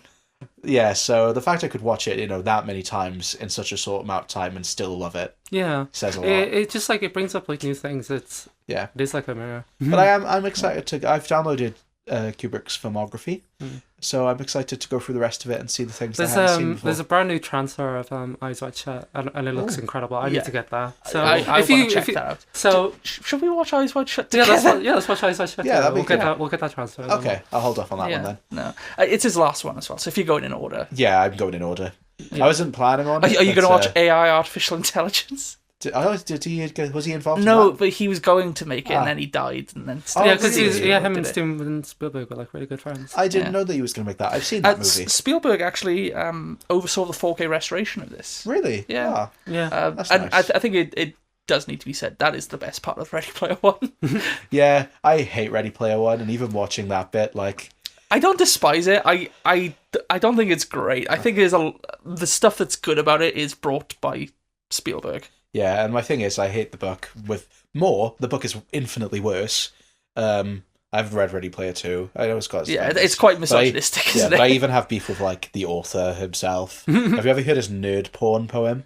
Oh, fuck yeah. Yeah. Jesus Christ. So, I've just... And, like, my brother read it and recommended it to me before the film, and my brother and I have different tastes in regards to books. I had the book. I read the book as well. You had Loot Crate. Yeah, I had the Loot Crate version. Oh, really? I didn't have a Loot Crate, but I had the Loot Crate version for some reason. That's cool. Yeah, and like I said, the bit in the film, like, when I watched that clip, I know we were talking about, like, Stanley Kubrick, but might as well just finish it, saying about the Ready Player One. When I was watching it, it was well introduced in the film of Ready Player One. Like, the whole clue for the plot of that was, like, a creator... So fucking dumb. I know. A creator who hates their own creation. And, like, when the fucking stupidly designed CGI characters walked into the hotel, I was just like, oh shit, like, the hotel itself is, like, so well... It's odd as well, included. because obviously it's... So much of that movie is digital, and it just, like, looks so, like... Yeah. Tangible. Yeah, it's Yeah. a really odd thing. I guess it's the only way they could have done it, considering, like... I know they could have recreated it, but it is the interesting story around it that it wasn't supposed to be The Shining. It was meant to be Blade Runner. Yeah, Which- that's fair. That would have been weird. I don't know how to picture how Ready Player One would have done Blade Runner. Yeah. Be cool. I like Blade Runner. I think it's really funny that they do include, like, archive footage of, like, the naked lady, but obviously they can't show her being naked. Yeah. I think it would have And it's been got Cynthia Erivo's wife or girlfriend, Yeah. Really? Yeah, she plays, like, one of the characters of that. Lena Obviously. Waithe. Yeah. Oh, really? I think it would have been really funny, though, if halfway through Ready Player One, there was just full frontal nudity. Yeah. Yeah, and, like, I just fucking hate the plot of Ready Player One. Like, I hate Simon Pegg's old man makeup. oh, yeah, and, like, the character... Did you prefer it in that- Doctor Who? Oh, it wasn't old man makeup. It was No, when it he was wiped just his kind of- hair. Yeah, Yeah. he was just white. He had frosted tips. Yeah. Like, I don't know. Have you seen Ready Player One? No. Like, the creator in that, like, it's about, a guy leaving Easter eggs in his video game, and, like, it's the video game, so it's like, this I massive thing. basically know everything about it, just through osmosis. They even at have this it point. where, like, in universe, I fucking hate this now, where, like, he puts himself in the picture where Jack Torrance is, and I'm just like, if I was in the Ready Player One universe, I would fucking hate this man. He seems insufferable. I think the worst thing about Ready Player One is just like how like the clues are so fucking dumb. Yeah. And, like The first one's like, you got to go I've only got backwards. to go backwards, and no one. It's a race, and everyone's like. And "This what's is it been the like key." 7 years since this Yeah, and quest they're like, started? no one tried just reversing and going back rather when the race starts, and then like, yeah, the creator who hates his own creation. I will say it is very interesting that they were like, the film obviously takes place in the future, like 2050s or something, and it's like it's saying about he went on a date with this girl and they went to the cinema. We have to work out what film he would have seen, and it brings up the dates, and the date that it says he saw The Shining is the 25th of November 2025. So Yeah. He was kind of later. Yeah, so but it's just like He was seeing the 45th yeah, anniversary yeah, it was just like what a coincidence. I Yeah. guess like either they genuinely thought, oh, maybe they'll re-show it when it's the 45th anniversary, or they just got really fucking lucky. Yeah. But yeah, hate that movie. It was kind of At least it makes you interesting just to see that. appreciate the. Yeah. But it's got so many cool shit in it. Chucky's there for It's 2 got the seconds. Akira bike. It's got Godzilla, It's got the Iron 2014 Giant. Ninja Turtles. Yeah. It's got the TARDIS. Is it? Yeah. I never noticed the TARDIS in it Yeah, before. it's in I've the only same seen it scene as the twice. Iron Giant. Yeah, well, there's so much shit It's in like a that scene, Funko though. Pop movie. Honestly, it is. Oh, Viv, write that shit down. Yeah. Shit. Funko Pop the movie. They made Funko Pop the game. This can save them from bankruptcy. Yeah. No. If you like Ready Player One, more power to you. No, fuck it you, you're an encapsulates idiot. everything I hate with that sort of movie of just, it's the thing I know. And look, I'm saying this as someone who I genuinely like, I am on paper like a nerdy guy. Like I said when we went to Japan, I was kind of self-conscious because I look like the kind of person who would go to Japan. And even then, just this whole like, there's this period of like nerds deifying themselves and kind of thinking they're better than other people. Oh, for, like 2013, yeah, 2014. thinking they're yeah. better When than other Big people Bang for, Theory like- was on the Oh, rise. exactly. And Ready Player One just encapsulates that to me of like, oh, the hero is the one who knows the most nerdy shit, and it's just like, oh, fuck off. I kind of like would love to do Pre-Gamergate, but like yeah, just before. I would love to do a deep dive on that sort of film because that year you had Ready Player One, you had Ralph Breaks the Internet, and then a yeah. few years later you had Space Jam: A New Legacy, which is fucking insane because what if the Droogs from A Clockwork Orange was watching Space Jam? That happens in the movie. yeah. But like Warner Brothers really like these- to milk their IP Yeah, in like yeah. weird ways, though. Not like in these Disney. bizarre IP movies. Like I think genuinely Ralph Breaks the Internet is worse than Ready Player One on that front. I haven't actually I think seen that it's one. like so fucking cynical. Yeah. But yeah, no, I think like that whole concept of movie is just a weird thing. And it's funny, really, It's because still kind of about. yeah, because we just talked about how like I like The Shining and how that goes through the Stephen King looks. But I think that's purely because that's Stephen King. It's his idea. They're his books. Yeah. When I see a company do it, it's literally just like, it's like, I've seen lots of discussion because the new Wicked movie just came out.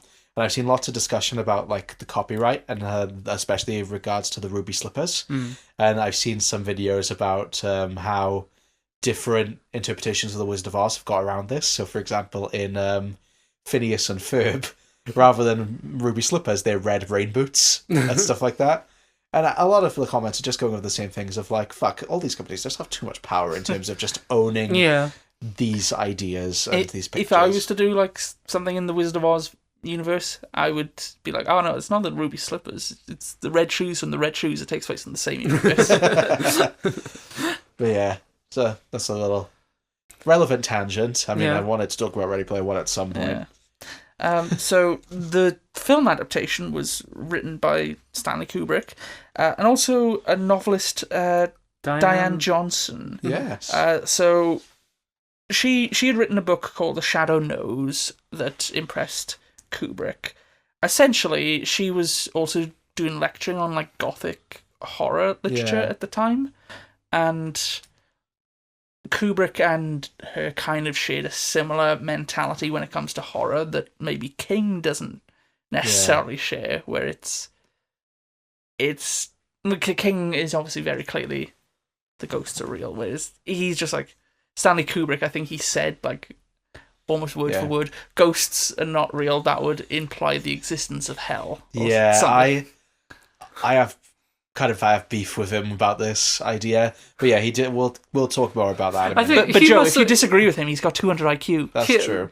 He must have been taking the piss then, right? It's giving Reddit atheist. A little bit. It's just like he can't even fathom playing with these. But King said I that do then in worry, an like interview. if Kubrick was around these days, Yeah. would he be like best friends with like Graham Linehan or Yeah, something? but King said that in an interview, and like other people have said that about how they thought Kubrick couldn't get over his own like religious mentality. Yeah, his in own a way. preconceptions. And like, you know, yeah, he did explicitly say he didn't want it to be a ghost story, but just the idea of just being like, because there's no such thing as ghosts. I it's like, think that story must have been exaggerated. Yeah, the you'd man hope dabbles so. in science fiction all the fucking you'd hope time. so. Yeah. In the documentary I watched a few, well, probably like a month or two back now, Stephen King on Screen, there's there's quite a lot of that where it's just like talking about how the Kubrick movie is bad and how the McGarris one is better.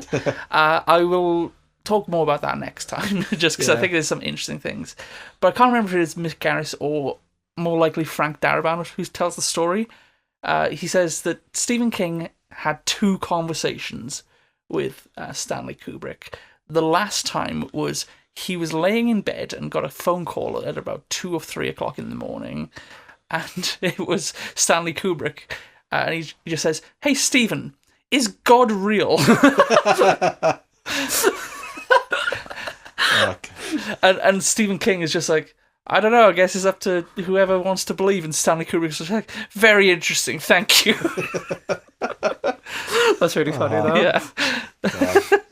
And Didn't Steven write a script treatment for him and then he turned it down? Yeah. Well, Kubrick did turn down a script treatment. It doesn't say that it was written by King, but I wouldn't be surprised if he had he did attempt to do one. Yeah, because he has obviously written scripts since and directed. Interesting as well, because Kubrick does literally nearly all his films are adaptations. Yeah. Even with 2001, which he wrote in tandem with Arthur C. Clarke. No, Space Aliens. He was just getting beamed into his fucking head. Yeah. It's very interesting because he seems to morph them into his own himself kind of way. Yeah. It's odd because I also watched Clockwork Orange recently, and it's interesting because I haven't read A Clockwork Orange, but I know of it through its reputation, and I think I do want to pick up that book and give it a read. You'll lend it if you want. I copies have of you it. got it? Yeah, it's a short book. It's next to Legends and Lattes and the Hunger Games books. If I can afterwards, It's actually a cool copy. It's from a banned books set that was then republished as a collection. It's the first one in that set, I think. I'd love to get the rest because I'm very interested in banned books. I mean, we've talked about that on this, for Stephen King's books being banned. But from my understanding, that's a pretty faithful adaptation of the book. It is. That's much more faithful than this. Yeah, so it was strange, reading through the book and seeing the direct lines he pulls from it. Yeah, a lot of the time. I think that's more interesting. I'm never one to say a book to film adaptation should be 1-to-1. Yeah, but I usually mean that more in the sense of things have to be cut. But it's interesting to see it where it is vastly different, to then see what is still there. Yeah. It's like he took scissors and took some descriptions. Yeah. 4 lines of dialogue and then filled out the rest himself. It's he had the puzzle set. Yeah. And he put pieces there. But because the puzzles are cut in the same way, he's got a different puzzle set and stuck the same pieces in. I almost like it as the idea of, and I think maybe we can relate to this as we're all writers in our own sense, of when you see someone do an idea you wanted to do. I like the idea that maybe Stanley Kubrick had it in his head of a similar vibe of a film. No, I absolutely get that idea from used, literally everything. Yeah. I swear he reads a book and be like, "This is garbage. I can do it 1,000,000 times better."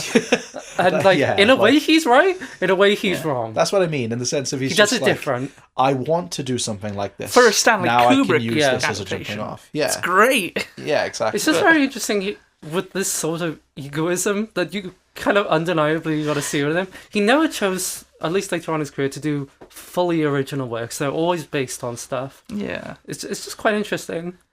Yeah, I do find so much has been said about Stanley Kubrick. I've got the book at home that you gave to me when you were moving out. Did you take it? I thought you just just saying. I mean, you can have it back. Which one was it? It's the Stanley Kubrick Archives. Oh, that was a great one. Yeah, that's a really good one. Yeah, it's just obviously so much has been written about the guy. And Because I had a couple of books as well, which were just essays around his books as well. Yeah. Some of them were insane. They were really fun. Yeah, no. It's something about his films that just turn people schizophrenic. It's They're so dense, but they're really they're entertaining as well. Yeah, they really stride that line between having on the surface being quite simple. The plots are quite simple. I could very easily say just watch 2001: A Space Odyssey to my go-to example is my sister. Yeah. I don't think she would like it, but I think she'd at least see stuff to be entertained. Yeah. It's weird because he is a populist director as well. maybe less so with Barry Lyndon, which he did right before this, and that's. But even that's having kind of a resurrection these days. Yeah. Like I've seen a ton of people picking that as like his new favorite. So. Yeah, and it's got a new 4K restoration as well. Yeah. Yeah. I mean, it's obvious that his stuff is still prevalent in the sense of just getting restored and released in cinemas. Yeah. And even years after his death, still being talked about. Yeah. I mean, well, this year we got the 4K restoration of Eyes Wide Shut by Criterion, the new Barry Lyndon 4K restoration, and we're getting the re-release in cinemas of The Shining. So he clearly they're withstanding the test of time. Yeah. I feel like if I went to my parents, which I should have done yesterday when I was talking about it, and I said, "Do you know who Stanley Kubrick is?" They would say yes. Yeah. And it's not often that they would. That would it's happen, very purposeful, though, because when you look at any of the people he worked around with, they I don't know why, but every interview around people he worked with feels like there's a gun to his head. Yeah. That's really interesting because he worked with a lot of the same people. Yeah, he worked with really tiny crews, so he could like not manipulate, but get the vision that he wanted. We talked about this recently. Was it maybe with the guy who made the It movies and now Welcome to Andy Derry? Muschietti. Andy Muschietti, about how when someone reuses a lot of the same cast and crew, same with Mike Flanagan in a way.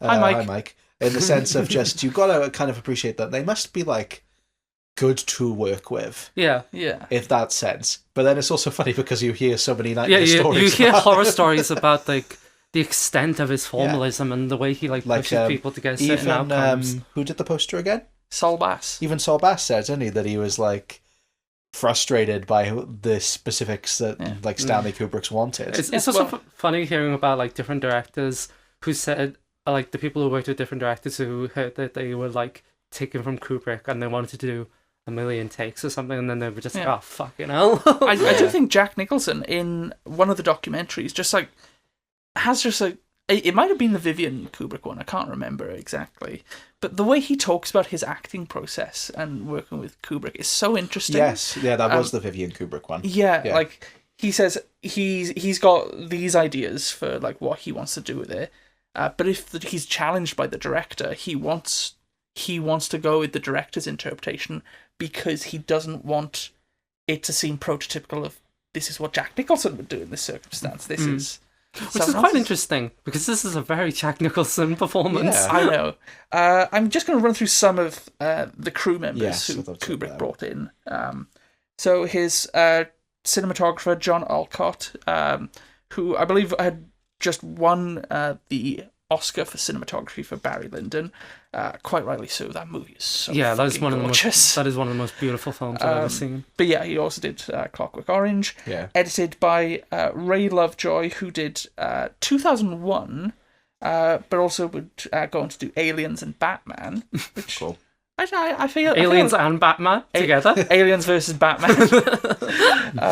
Music by Wendy Carlos. Tron. Hell yeah. And A Clockwork Orange. As well as her stuff with she just pioneered electronic music. She was like pivotal in creating the Moog synthesizer. Like she like assisted in making it. Yeah. So like and Rachel. I'm not done. She also helped like release Switch on Bach, which is like one of the first like electrical interpretations of classical music. It was very important. Okay, carry on. And Rachel Alkind, who is the music producer for Wendy Carlos, also did the singing voice. Yoko? Yes, it's Yoko. Yeah, and then we got the cast. Like I don't know how many of these need introduction, but you got Jack Nicholson. Who's he? So Chinatown. I still haven't seen Chinatown. Chinatown, Batman. He was the Joker baby. He was. He was a great Joker. Yeah, you could just see him as the Joker outside of the makeup. And as you, and as you two. So, well, actually, the way they got Jack Nicholson to do the Joker was they had the picture of him doing "Here's Johnny" and they painted on the Joker paint. That's really funny. That is hilarious. Yeah. I'm just like, look at him, he's clearly the Joker. I feel like you could do that with a lot of actors.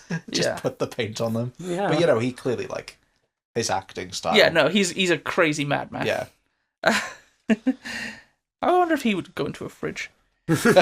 Shelley Duvall, who worked with Robert Altman on a bunch of movies like Three Women and Popeye. She's Wendy. Danny Lloyd as Danny Torrance. Didn't really have an acting career. He did one film after this, and then he has a cameo in Doctor Sleep. Does he? I Yeah. didn't know that. Let's keep an eye out for him. Um, I really like how they cast him. Of just like, did you see the newspaper yeah. snippet they had where it's like looking for a child this age, this color hair? Like, if you think your child could do it, come to this dress, and they only did it in certain cities because they wanted to get that sort of similar accent that would seem natural. Yeah, because to a child of Shelley Duvall and so they're looking for the Okay, people in yeah. Chicago because yeah. Jack Nicholson was more like East Coast and Shelley Duvall was more Texas. Yeah, so they had to find a balance of who would sound like their child. Hmm. And I think Danny Lloyd is the standout in Yeah, this, no, actually. he gives yeah. a great performance, and I think Yeah. they even say this in one of the documentaries, but it made it so much easier to direct him because his name was Danny. Yeah. Which interesting that we got Jack and Danny, but That's why they hated Shelley. yeah, His name wasn't Wendy. yeah. Scatman was Dick. Scatman Crothers, who is in One Flew Over the Cuckoo's Nest. Yeah. He's also the voice of Jazz in Transformers. Oh, cool. Or was until he died. Rest in peace, Ken. He's Dick Halloran. Barry Nelson as Altman, who's in the movies Airport, and was in a sitcom called My Favourite Husband for quite some time. Philip Stone, who worked with Kubrick before he plays Alex's dad in A Clockwork Orange. Oh, does he? He's also in Temple of Doom. Yeah, because he That's doesn't crazy. tend to work with he works with the same crew a lot of the time, but he doesn't tend to work with the same actors. Yeah, there's like 2 or 3 that he brings Yeah, on. well, there's 2 in this that he works with. Yeah. There's the last one is Joe Turkel, who is in Paths of Glory. He's also he's in Blade Runner. He's the Jared Leto of the original Blade Runner. Oh yeah, he gets busted. Oh, does he? Yeah, no. I should watch Blade Runner again. I've never seen Blade Runner. Yeah. I should What's the watch it. final cut? Yeah, I will. The documentary of making Blade Runner might be better than the movie, but the movie is still great. That's It's fair. kind of a Heart of Darkness. So who does Yeah. Tillich play in this? Oh, he's Lloyd, He's Lloyd. the barman. Okay. Yeah. I thought he was Lloyd. I just wanted to confirm. Yeah, there's also some like other smaller roles, but not. I didn't think like they were really Yeah. that much of a talking point. I think these characters are the ones who really have the most to do. It's kind of like a bottle episode of a movie. Yeah. Yeah. One location, small cast. Like You obviously, say everything that, and now I'm involving thinking, scenes. how could Community do this? Jeff would be Jack, obviously. Annie as Wendy. I feel like Abed would be Abed or Troy as Yeah. Daddy. Troy would be Troy Danny. would, yeah. Yeah, he's more. And then Abed could be Dick Halloran. Pierce will be Ullman. Yeah, or right, either the Dean as Lloyd or No, I the think Dean Pierce- as Dick Halloran. I think Pierce would be Lloyd, That makes sense. but he wouldn't be a good one. Yeah, I think the Dean would be quite funny as Dick Halloran. Yeah. Britta. I don't know. Fucking Britta and Chang as the twins. Or the Dean as the twins, and he does like the outfits. So there's just 2 of them. Oh yeah, that'd be good.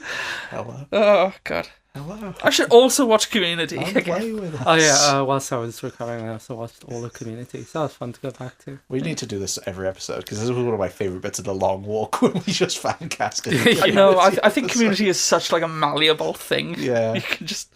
And I know we're using the characters from like the first 4 seasons. Fuck, who would Shirley be? And we'll talk about it soon, but the whole mystical black person of it all, maybe Shirley would just be Shirley Dick would be Halloran, Dick. and she can call out the Yeah. racism of it. Yeah, Yeah. that'd be good. It's like, I had to do this role. Yeah. No one The else Community version would pass the Mickey. Bechdel test. I What's it? forgive you. The word he's looking for is sassy. Better pray to him. Like that style of Shirley. Shining is a gift from the Lord. Yeah.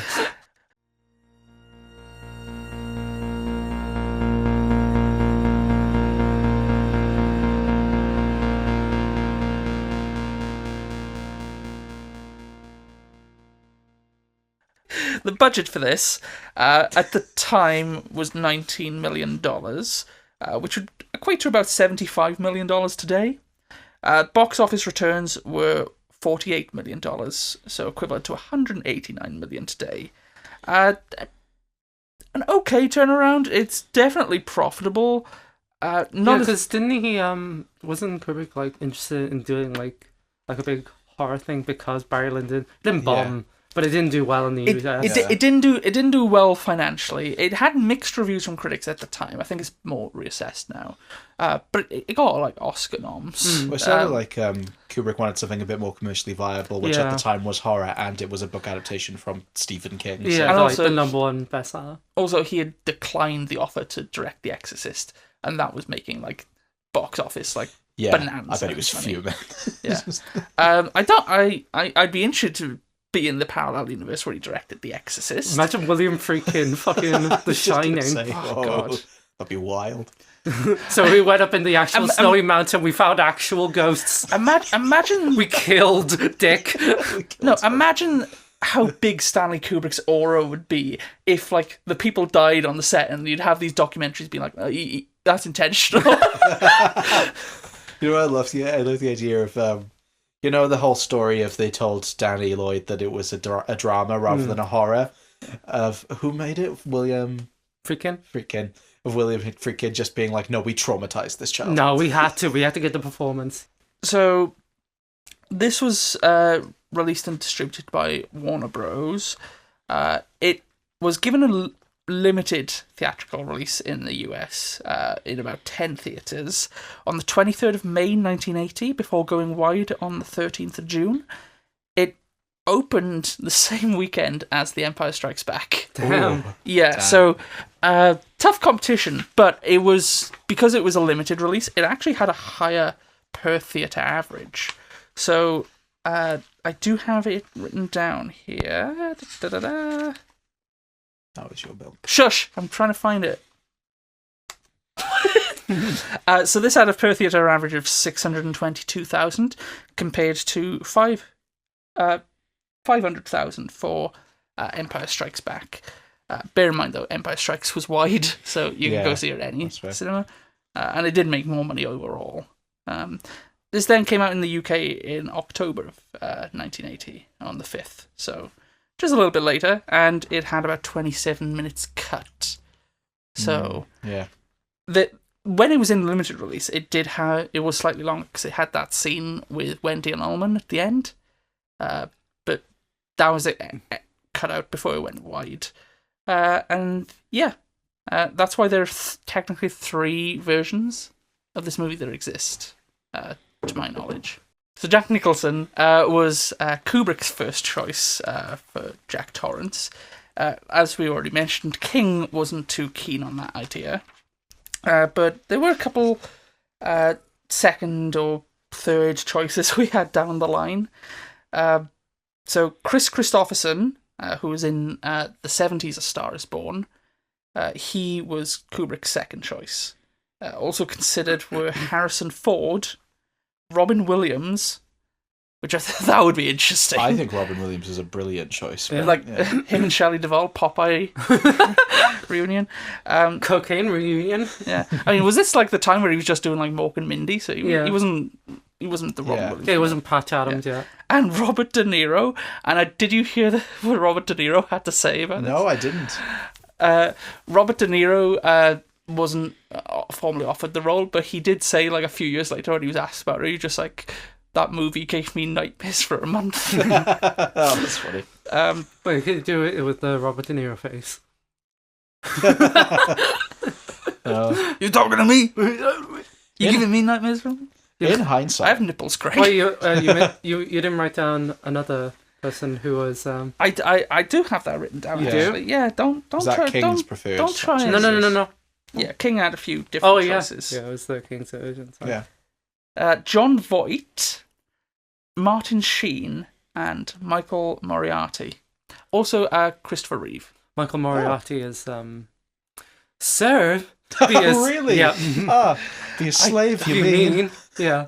Love him. What the fuck was King thinking with that? I think he was cooking. I would love that version. Was the Return of Salem's Lot out by this point? No. Oh. That was like 87. Fair. Oh yeah, it was years later, wasn't it? I forgot how big the gap was between them. Yeah. Yeah. Yeah. I don't know. Like, I think I do agree that Jack Nicholson does seem a bit deranged from the beginning. So you see less of his descent. Yeah. I can't see Harrison Ford in this role. The only one of those I think is interesting, and that's only in retrospect, is Robin Williams. I think Robin Williams is interesting. Because casting It's kind of like John Bishop in Heretic, for lack of not John Bishop. John Bishop. Damn. What's the point in being alive? Die. Fucking. Oh, what's his name? Oh, you scared me there.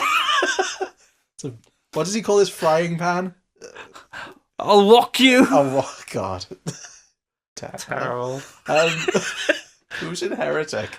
Hugh Grant. Hugh Grant. Oh, John Bishop. I thought it was at least a John. Oh, Hugh Grant. Oh, okay. Shout out John Bishop. Yeah. But yeah, I'd love to see John Bishop do like a Jar Jar Binks impression. Oh, fucking with a Welsh accent, fucking hell. Oh my God. Not Welsh accent, fucking Liverpool. Oh, fucking hell. Honorary Welsh. Yeah, he's got a strong. Liverpool can be Wales. Yeah. Oh wait, no. Was it that the water for Liverpool that flooded the village? What? You know the Welsh village up north that got flooded, so that Not the movie The Village. No, so that like the cities of north of England could have more water. I didn't know about that. Yeah, it got turned into a reservoir. I can't remember the name of the village.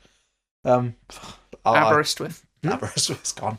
No, yeah, genuinely, there's a village up in North Wales that was completely flooded to become a reservoir for English water. That's crazy. Yeah, fucked up. Just so John Lennon could have a bath. I know. And we all shine on. But yeah, it's like Hugh Grant in Heretic. Yeah. Where it's casting Taking- against type. But I think the interesting thing with Robin Williams especially is I feel like you could really get that loving father at the start and really see that descent. Oh, Daddy, I love you. Oh, what away, I got next. I don't know. I don't know what he would have been like in terms of the scarier aspects of it later on. I can't think of a role I've seen Robin Williams in where he's frightening. 1 hour photo? Yes, 1 hour photo. Actually, yeah, that's. A really I think good of all these example. choices, I think Robin Williams would have been the best. I think Robert Duvall would have been interesting. Christopher Reeve. Christopher Reeve? Yeah, Christopher Reeve was one of the ones King put forward. I obviously he would have been shooting Superman 2. I was going to say what was the timeline. But like he would have been Superman in the public subconscious. So I think he could do it, but I don't know how people would have reacted. Yeah, that's fair. That's the interesting thing though of casting. Yeah, you can sometimes do it against type on purpose. I guess you could kind of look at it as Jack is almost a ticking time bomb for them to get together just because of your perception of what he does as an actor. You know, like... Oh, he's just going to go fucking apeshit later on. It's like the Alfred Hitchcock thing of telling someone there's a bomb that's going to go off. But it's not even telling them. Yeah. It's just by virtue of having Knowing him him. as the character. You're thinking like, oh, later on. But Yeah. no, I think I do love Jack Nicholson's performance in this. Oh, he's fantastic. Even with what we were saying. Coming back to this after it being so long since I last saw it, I forgot how funny it is. Yeah. On that, you know how we always say the thing of like, you know, comedy and horror, like they're always like right next to each other. Yeah. This is really pushing it. Yeah. I love the bit where he's just doing like the three little pigs. Yeah. Even just one of the more tense bits of the movie, the going up the stairs. Yeah. I mean, obviously The Simpsons parodies that bit specifically. But it's kind of like that. Yeah. Like his facial expressions. Yeah. He's going like really cartoony. And just that contrast is like, it's so funny and unsettling that it's uncomfortable. Do you know who else has a cartoony face? If they made, I know like there's a guy in the Mick Garris version. I can't remember it. Stephen Webber. I do remember his name. I'd like to see that with Jim Carrey. Oh. Jim Carrey is great. very interesting, actually, because that also plays on that idea of Robin Williams, I guess, where he's a comedian first. But also, I think that Jim Carrey is inherently But then he scary, would just, his face would morph into Jack Nicholson as he was doing it. Yeah. I mean, does the I feel like the mask probably says like, "Here's Johnny" or something. Yeah, probably. Oh, yeah. It's so tricky to go back to this, because I genuinely think the Here's Johnny scene has been not ruined for me, but like it's so hard to remember the impact of it, having seen it be in parodies. I mean, even as recently as Paranorman, where there's a Paranorman short that plays before the re-release of the movie that references it. I can think of it being referenced in It Chapter 2. I was literally going to say that as well. Which I hate that bit. Yeah. It's so jarring. That's fucking weird. Yeah, and you know, those are bad. Like, not. I love that Paranorman short, but I think that's the problem, where it's so tied to The Shining and it's so iconic. It does just turn feels- eye rolling. Yeah. I can't really blame. No, it's this not The for it. Shining's fault at all. And and you can see why it's so iconic. Like the shot itself, Shelley Duvall's reaction. I feel like I just don't like that type of reference where it is literally just we're doing that. You know what I mean? Yeah. Yeah. Except in The Simpsons. Yeah, but The Simpsons is a literal parody of it. Yeah. So like, David Letterman. You know, and like I can kind of forgive Paranormal 1 for that sense as well, because not only is it a kids thing, so it's like that's there for the parents, but also it homages a lot of horror things in that sequence. Yeah, and even the movie does as well. There's that bit with Norman's best friend. He's in between all the sheets, and he's just shot like Michael Myers. yeah, he is. Oh, that's a great movie. Yeah, no, I genuinely like. Oh, what a picture. Yeah. So, like we said, this was primarily filmed in the UK. Anything outside of the UK was shot by the second unit team. So, Elstree Studios in Borehamwood, England, became home to the interiors of the Overlook and everywhere else, essentially. The Timberline Lodge is the exterior of the Overlook in Mount Hood, Oregon. Obviously, when some people say this is intentional, whatever. But that one has like the pointy roof, whereas anytime you see the one in England, it doesn't have that. Yeah. And also Glacier National Park in Montana is the literal opening of the movie. Did you ever notice that though when you were like watching it before? That's what's kind of like surprising about it. Yeah. Maybe it's just because there's enough time between them. Yeah. It's so big as well. It's just like, well, maybe we're just looking at it from a different angle. Yeah. I also think it's relevant to mention about the whole idea as well of the look. I've always liked the idea if the location itself doesn't make sense, like moving around the rooms and being like a windows where they technically shouldn't be, things like that. Whether that's on purpose or not, I just think that that's like an aspect where I don't see it as distracting. I see it, if anything, it enhances the otherworldly feeling of it all. Yeah. Where it's like it doesn't quite line up. I love the whole story about the like the production design of like the interiors and that. Yeah, because it was based on the Awani Hotel, wasn't it? Yeah, it was based on that, but it was like a bunch of like the motifs and that, and were taken from like a bunch of different hotels as well, and they were sort of piled together. Yeah. So it kind of like Shawshank Prison in a way, where they're using different architectural ideas. Yeah, so it's like cut and it's like a collage of different like kinds of hotels put them together, where it kind of fits together but doesn't at the same time, and it makes it really uncanny. It feels like a hotel you could stay at. Yeah. But also one where you're like, it's otherworldly. Like when you're walking around it, it's just the corridors go on forever. And I think the production design goes like really hand in hand with the cinematography of this movie. There's so much like we can get into the steady cam of it all. One thing I just want to say is just how like well lit, like it feels cold from outside. You can feel the coldness, the shadows, just like there's like very little fall off in there. It's just beautiful. The lenses are always really wide, so it feels like that's like his staple though at this point. Yeah, it's but in horror especially, you kind of just want to be like focusing on one thing, and this just like opens it up. It feels, especially in these like wide spaces, it seems almost counterintuitive to set it in such a massive area and show so much of it and have it so well lit. That sort of again contributes to that sort of fear. That's what I think works on it. Like for example, in Dick Halloran's death scene, where we're following him, and it's such a wide open space, and you know Jack's there somewhere because we had just seen him come down the stairs. But you don't know where he's going to be, and you're kind of looking around the space of like where could he possibly be, and like you like. That's the thing with that size. I feel like it kind of makes you feel like makes you feel small. Yeah, and I think that works with the team as well, especially in terms of Danny. You know, having a lot of this be viewed through the lens of a child. Yeah. When I mean, my favorite bits of the film are literally just the sequences where we follow Danny on the bike. Yeah, and it feels massive. Yeah.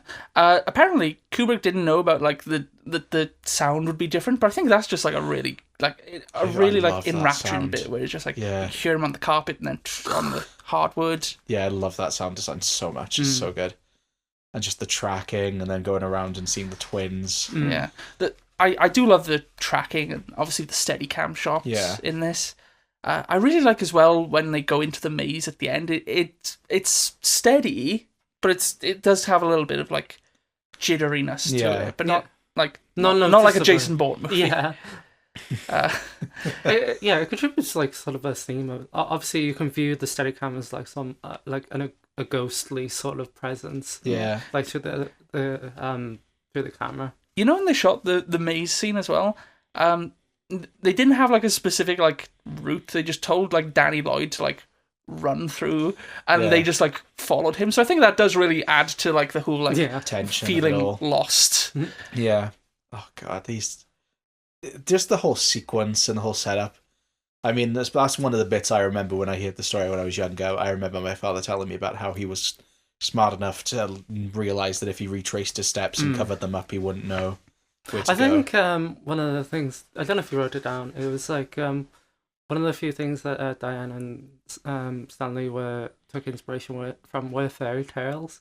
I've written that and like down, psychological studies of them, and you could definitely feel that within like the way this is written as well. Just sort of Hansel and Gretel is not like it's quite well that it is mentioned explicitly by Wendy.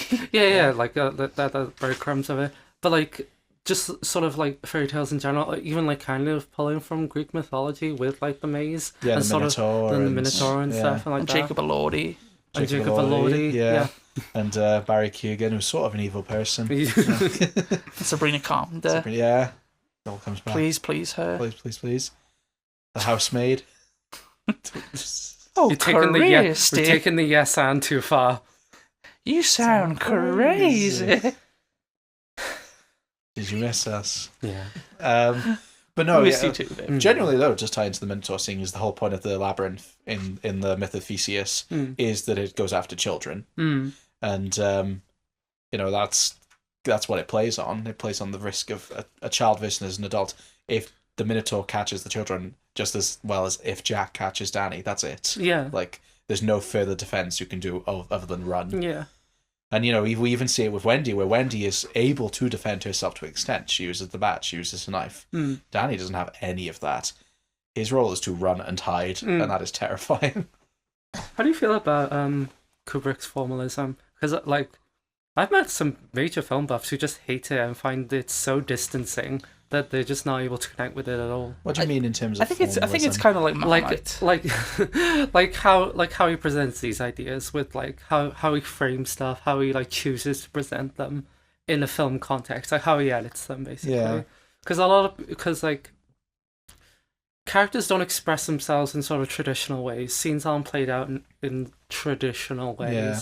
They sort of the way I've seen like quite a lot of people describe Stanley Kubrick films is they're kind of like a diorama or something, or like you go into a museum and you see humans and like they're playing out. It's sort of shown through that sort of lens rather than say like you're in this conversation between these people. You are pulled out from them and you are observing these people. I think it's really interesting. I think I've spoken either on here at some point or on First Time Flyers about how I'm quite weird with dialogue, where I find this really weird middle ground of I like it when characters are kind of explicit in what they say, but then I feel I like the extremes.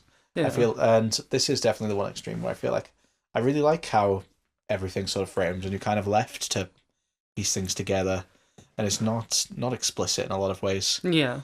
Yeah, I think that it'd be interesting to revisit this actually once I watch more of Kubrick stuff and sort of see that style in more depth.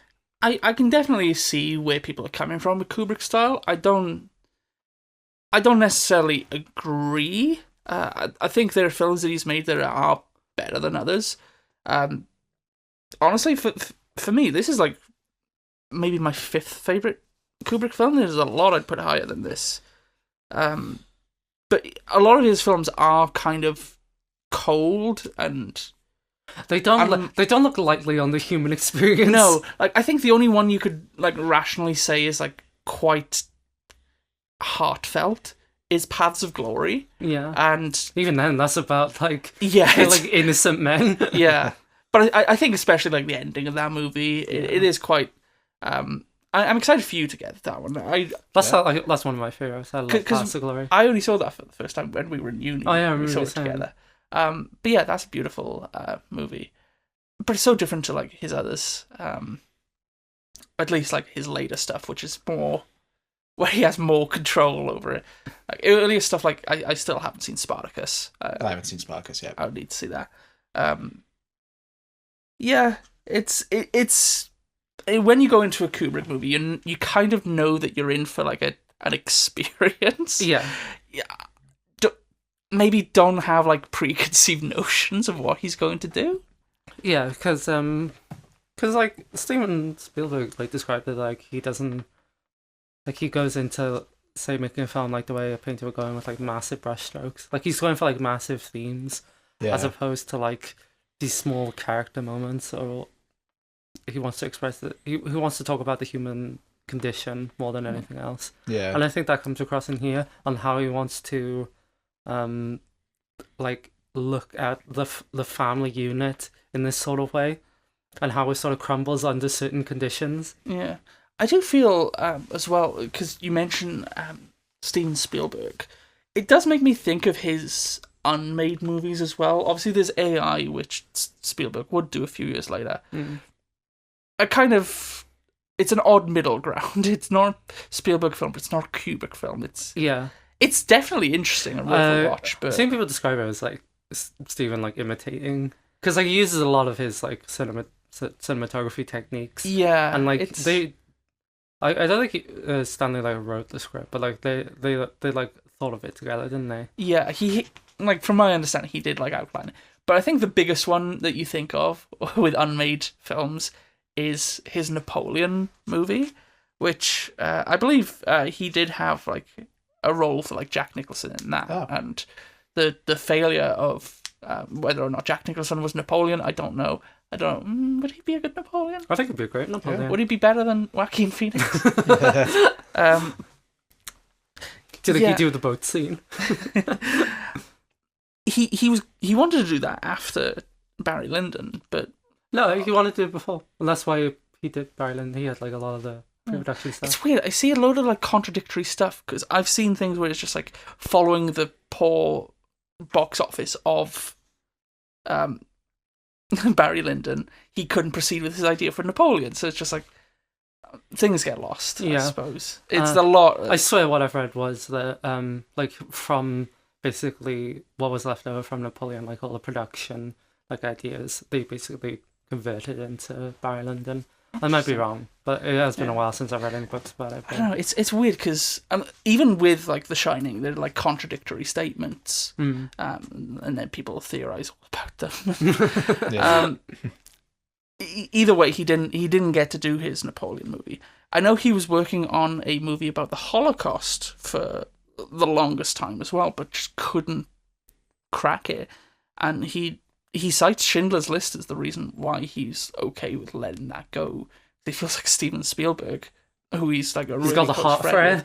He did it, and I know we've talked about Ready Player One, and this isn't all hail the Spielberg. We're talking about a different Steven, but I do think, you know, that is interesting to see how like Spielberg is a populist filmmaker. That's very interesting that he like celebrated like Schindler's List. When I see like some of the biggest criticisms towards Schindler's List is its sentimentality and the way he frames these sort of things, and then it makes it almost like populist entertainment, no matter how dark it is, as opposed to say like a Jonathan Glazer film or something, which is like obviously quite inspired by Kubrick.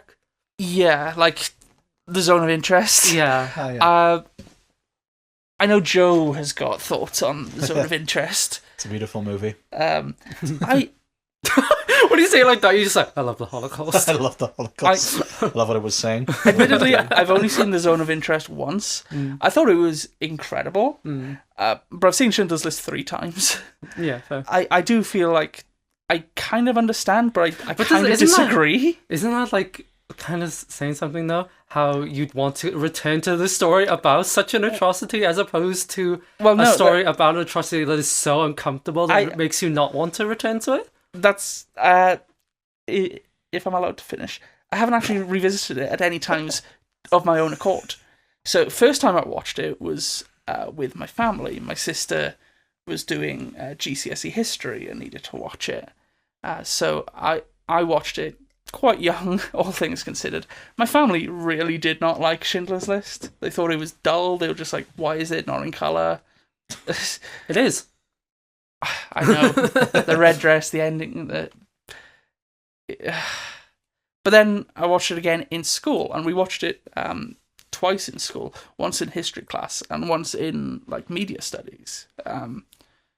I haven't revisited it since then. I do have it, and so it's not been of my choice that I've been like, oh, I'm in for a good mood. I want to like watch Schindler's List. I don't know. The way you were framing it earlier sounds like you were choosing to go back to, as opposed to like the Jonathan Glazer one. Where you're just like, I've seen this 3 times. I've only seen this once. I would rewatch Zone of Interest. I don't feel like I'm sorry. I don't feel like necessarily watching a film about an atrocity kind of. And I'm not saying that you're implying this, but kind of like means like I endorse it because it makes entertainment. No, but you can kind of see what I mean. Though. You fucking love The Pianist. The Pianist. I love penis. No, I get what you mean. Do you get what I mean? Yeah. About depicting these sort of things? Yeah. I completely get what you mean. It's I couldn't really put it into words better than you have, I don't think, because it just makes sense of it's not glorification, it's not making it flowery, it's more just in the sense there's just of like literally one like is more approachable than the you other. know Michael Haneke? Even he said like I'd never make a Holocaust movie because the atrocities are like so bad. There's just like no way to put it on screen and not glorify it. The same way some directors say like you could never make an anti-war film. Yeah, and that comes up every time a war film is made. I mean, we saw Warfare in cinemas, and regardless of the quality of the filmmaking and some of the bits which, were generally really effective of acting, effects, cinematography, things like that. No matter the how discussion immersive will it is. always be, well, why does this exist and should it exist in the first place? Yeah. But I think then we get into the topic of should anything exist? Yeah. I think there's a nuance. But no, it's true in the sense of when it's like this in a way, and The Shining, and from, how far removed does something have to be? Because I would never say The Shining is about the Holocaust, but then some people find that interpretation in The Shining itself. That's what I was building up to. I think it is, and I do think you bring an interesting argument there, Viv. I was just kind of bringing it up to get to the point of people do interpret this as a story about the Holocaust. It's not how I would interpret it necessarily. That's one of the But then interpretations. you have watched this countless times. If who's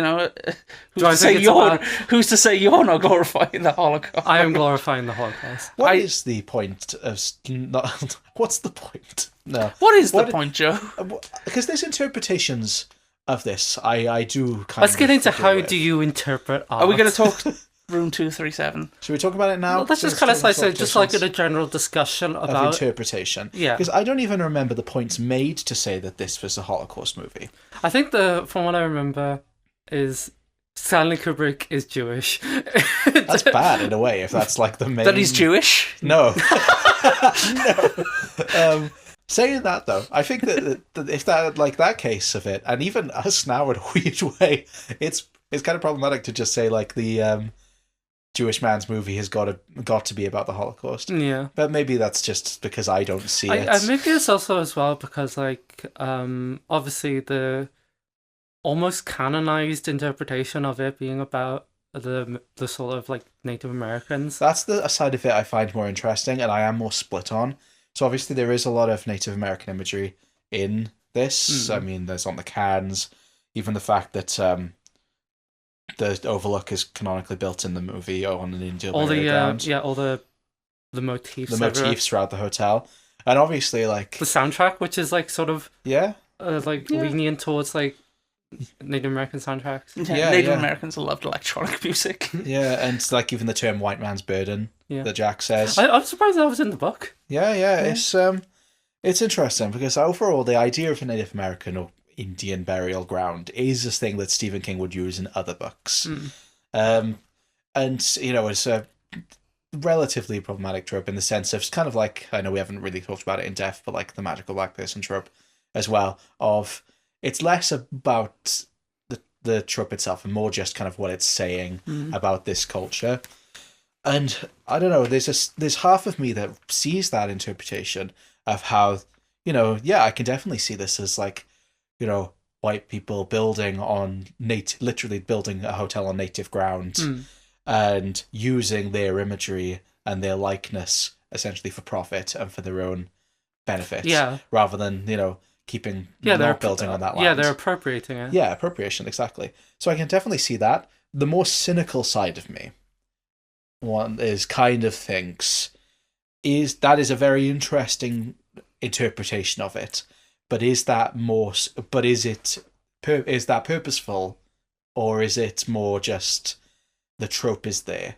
It's using the trope, and then they're giving it more depth because it's a Kubrick film. Yeah, and for example, obviously we talked about The Long Walk 2 episodes ago, which obviously there was a lot to talk about in terms of Native American inclusion, especially based on the history of death marches and the inclusion of Native American characters in Collie Parker and in the books. And, we will talk about Stephen King using native land more in the future. Pet Sematary is the big one I remember. There might be more instances. Pet Sematary 2? Pet Sematary 2. I haven't seen Pet Sematary 2. So. Me neither.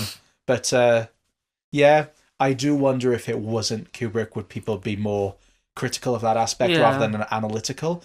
But also, I don't disagree with the analysis. I think that it makes sense to say that, this is a story of white people appropriating and building on native land for their own profit. And it doesn't go further in depth to that, but I can definitely understand that interpretation. I can see it being like sort of a general critique of like sort of the American dream, and that they have like this nuclear family, they got this like job. It's the Overlook being sort of like capitalism incarnate in a way. Yeah, you've got the party, which is very 1920s. Yeah, it's very glamorous. It's very Gatsby. Yeah. Very very roaring 20s. And then how it's like that. Yeah. That idea is sort of oppressive, and that sort of like idea is what drives Jack insane. Yeah. And the name Torrance, it comes from Gaelic, so obviously the family are not native to America. No. Of course, and you can even say that it's in that party when then moving on to the magical black person trope, obviously known more commonly as a word I'm not going to say, but even the fact of that, and the fact that it's in that party when the N-word is said, and the vilification of Dick Halloran, who he's the only black person in the film, and he is also, other than Jack, the only person who explicitly dies. He's not the only black person in the film. Oh, my bad. Yeah. Who's the other black person? The guy he talks to. Oh, fair enough. Oh, fair enough. Ask for the snowcap. Oh, yeah.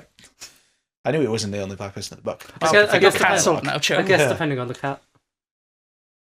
What? Depending on the cat. Yeah, I suppose. There we go. But even then, he's still the only other person in the film who dies other than Jack. Yeah. Other than the ghost. Black guy dies first. Yeah, genuinely. He's the only person who's murdered. The first person who dies is like an hour 40 into the movie. Yeah. I mean, we don't see them get killed, but we see the dead bodies of the girls. I wonder if there's a kill count episode on this. I'm sure there is. It's like only 2. Yeah. Yeah, 2. I don't know what his rules are. Maybe it's literally no minimum as long as someone dies. Yeah. But yeah, it's that whole idea of... I'm not going to say it's not purposeful with the Native American aspect, because you can also tie it then into the white man oppressing, people of colour in general, in terms of definitely. How Dick Halloran is more experienced than Jack. He's worked at the Overlook for longer, and yet, Jack comes in and literally kills him, and, despite Dick Halloran being nothing but helpful. But then, obviously, that then limps back to the fact that the magical black person trope is also a problematic trope of, this whole culture in itself, again, being othered, and being seen as like mystical and different. And it depends on who is doing it, obviously. I can think of, say, Sinners, where obviously mystical aspects is really intrinsic, but it was literally made by a black man, so it makes sense. And it, that can be done with a nuance. Where in this case, you've got Stephen King writing the book and then Stanley Kubrick on the film. And I don't think any of that problematic aspects would be purposefully that so, obviously. I never would want to go in with bad faith, but you can't ignore them either. Yeah, no. Would you still think that if it was Slim Pickens as Dick Halloran? I don't know enough about Slim Pickens. He's a white guy. Yeah. He's like the most American I guess guy you can think in of. that sense, His name is Slim fucking Pickens. I mean, it would literally it would completely the erase guy's name's that. Scatman. Scatman Brothers, great names. Well, if they made These aren't real names. if they made Dick Hallorann white, the difference would purely just be they've erased a black character. Yeah. But then also within that they would have erased the trope. So it's pick your poisons. Yeah. I'm not going out here and being like cancel The Shining or anything like that, because I think that argument is stupid anyway. Yeah, no, there's a nuance to it. Yeah, there's always nuance to it, and lots of people don't want to talk about that nuance. But I genuinely find it interesting because, I'm very defensive of Stephen King as a writer. Even yesterday, I saw a TikTok. I was going to send it to you guys, but I completely forgot. Of Stephen King talking about Rage and why that was never published. I don't know when the interview was, but some of the comments on it were really pissing me off. It was stuff like, "Oh, you can just tell by like what he writes that he's this," and it's just like, I talked earlier about separation of art from the artist, but people who genuinely like, this man wrote a book about school shooting, even though in the video he's talking about how he wishes he never had and he doesn't want it to exist anymore, and they're like, "Oh yeah, you could tell he's got bodies in the closet and shit like that," and it's genuine. And like, thankfully, there were people responding to those, being like, "Did you watch the fucking interview?" But it's like that. I guess when you become like any big as you're just gonna have natural. But that's I think for King as well, he's just been vilified his entire career because it's unholy, and even at the moment with people not being happy with him for political reasons. Yeah, and I think that's why I'm defensive in the sense of saying, like, yes, it is worth calling these tropes out. And I always think it's worth calling out his writing of women, his writing of black characters. I mean, he even said about the dialogue for Dick in the book isn't necessarily the best.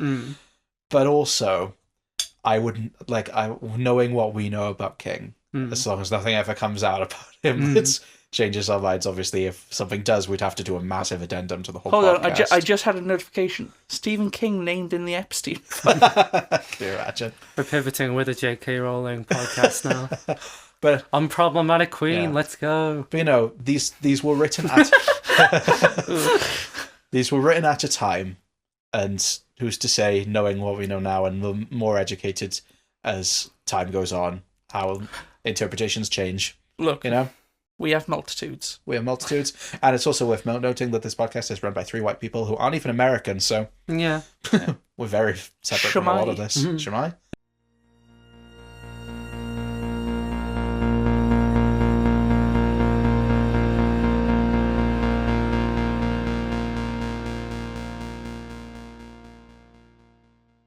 Did you have any favorite interpretations from?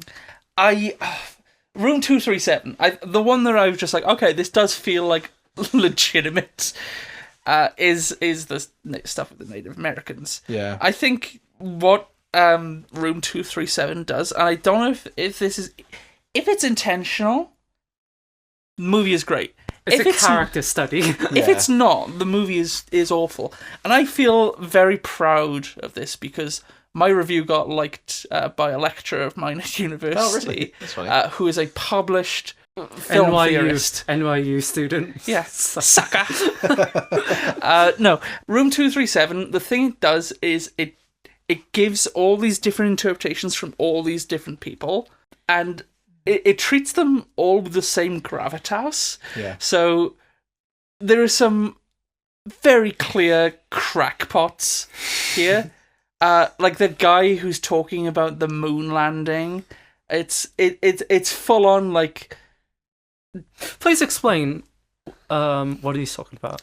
So he believes that the Shining is Stanley Kubrick's way of admitting to having to do the moon landing and working for this super secret corporation. In a way, he's leaving breadcrumb trails for the viewers.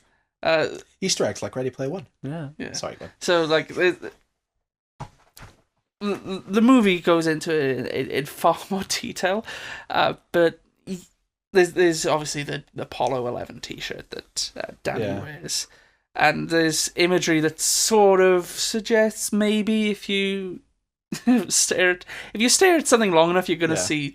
It's a lot to do with the number 42. 42, yeah. Like 2, 3, and 7. The products of that is 42. What?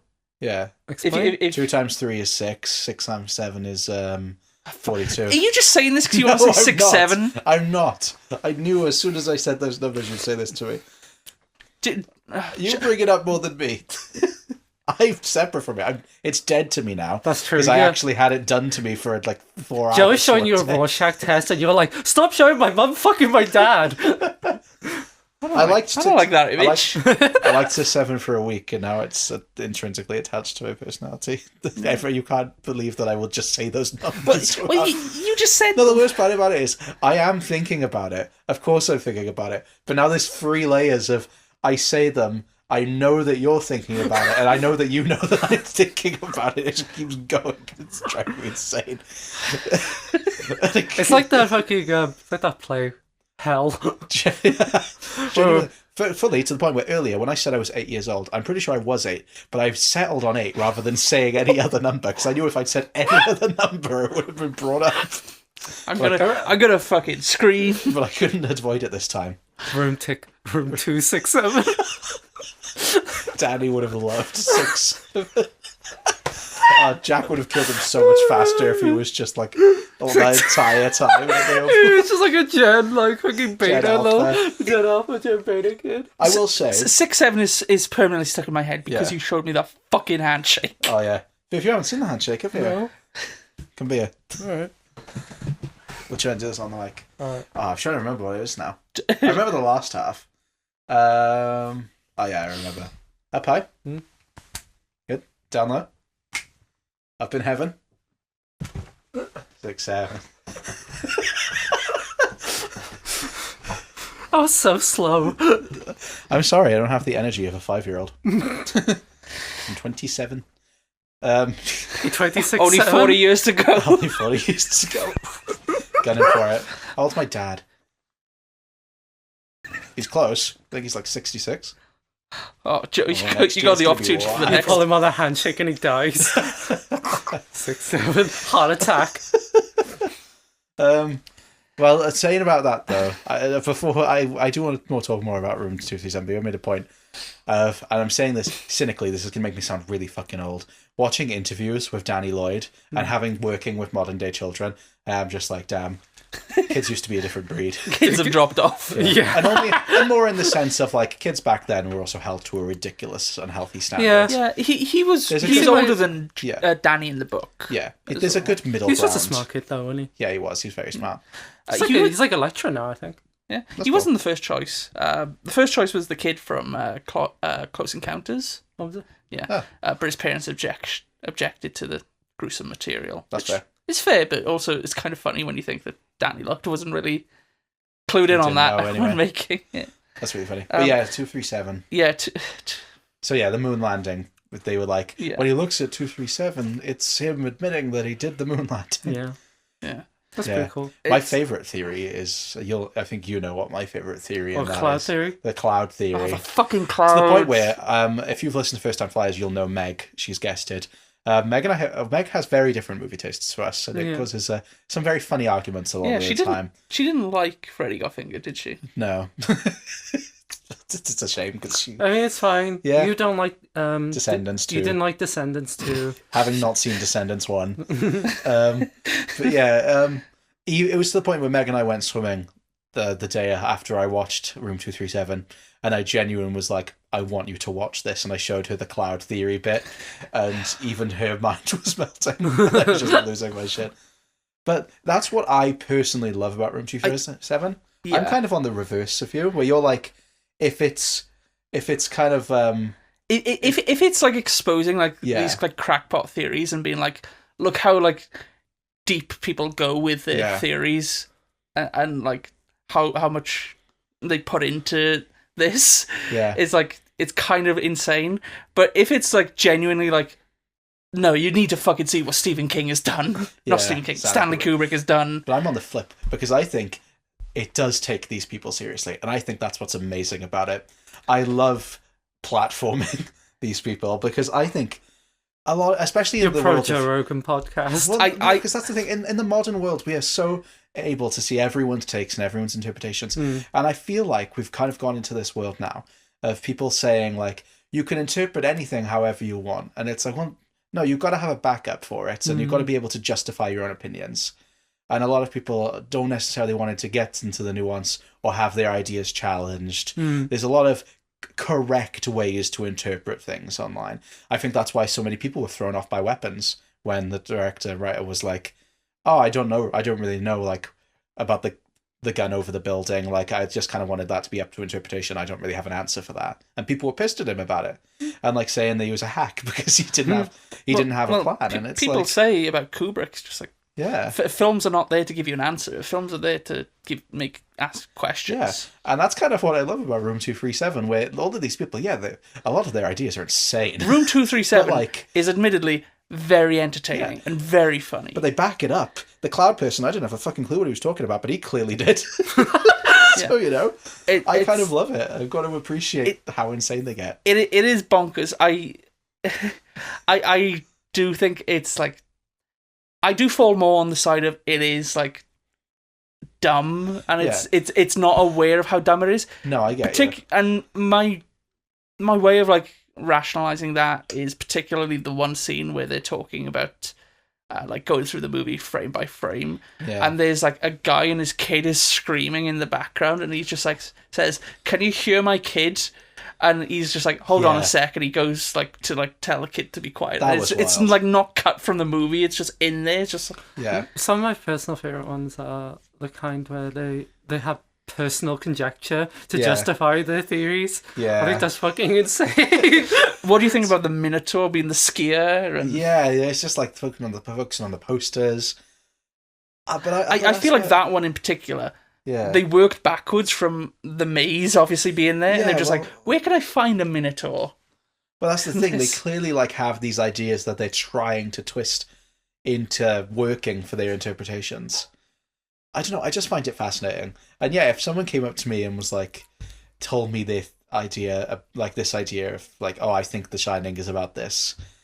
Yeah, perhaps I would not be as entertained by it. But if someone was genuinely going to me and like, "See, don't you see his face in the clouds?" Do you know what we should do? We should do like Mad Lib's Shining interpretations. Yeah, that'd be fun. But I don't know. I give my hat out to anybody who is willing to put that much on arguably, then being honest, even if they're right, the stupidest theory ever. Because it's like, okay, let's say Stanley Kubrick did do the moon landing and did put his own face in the clouds. And he was talking about the Holocaust. And he was talking about the Holocaust Native Americans and all of that. That doesn't make Stanley Kubrick look smart. That makes him look insane.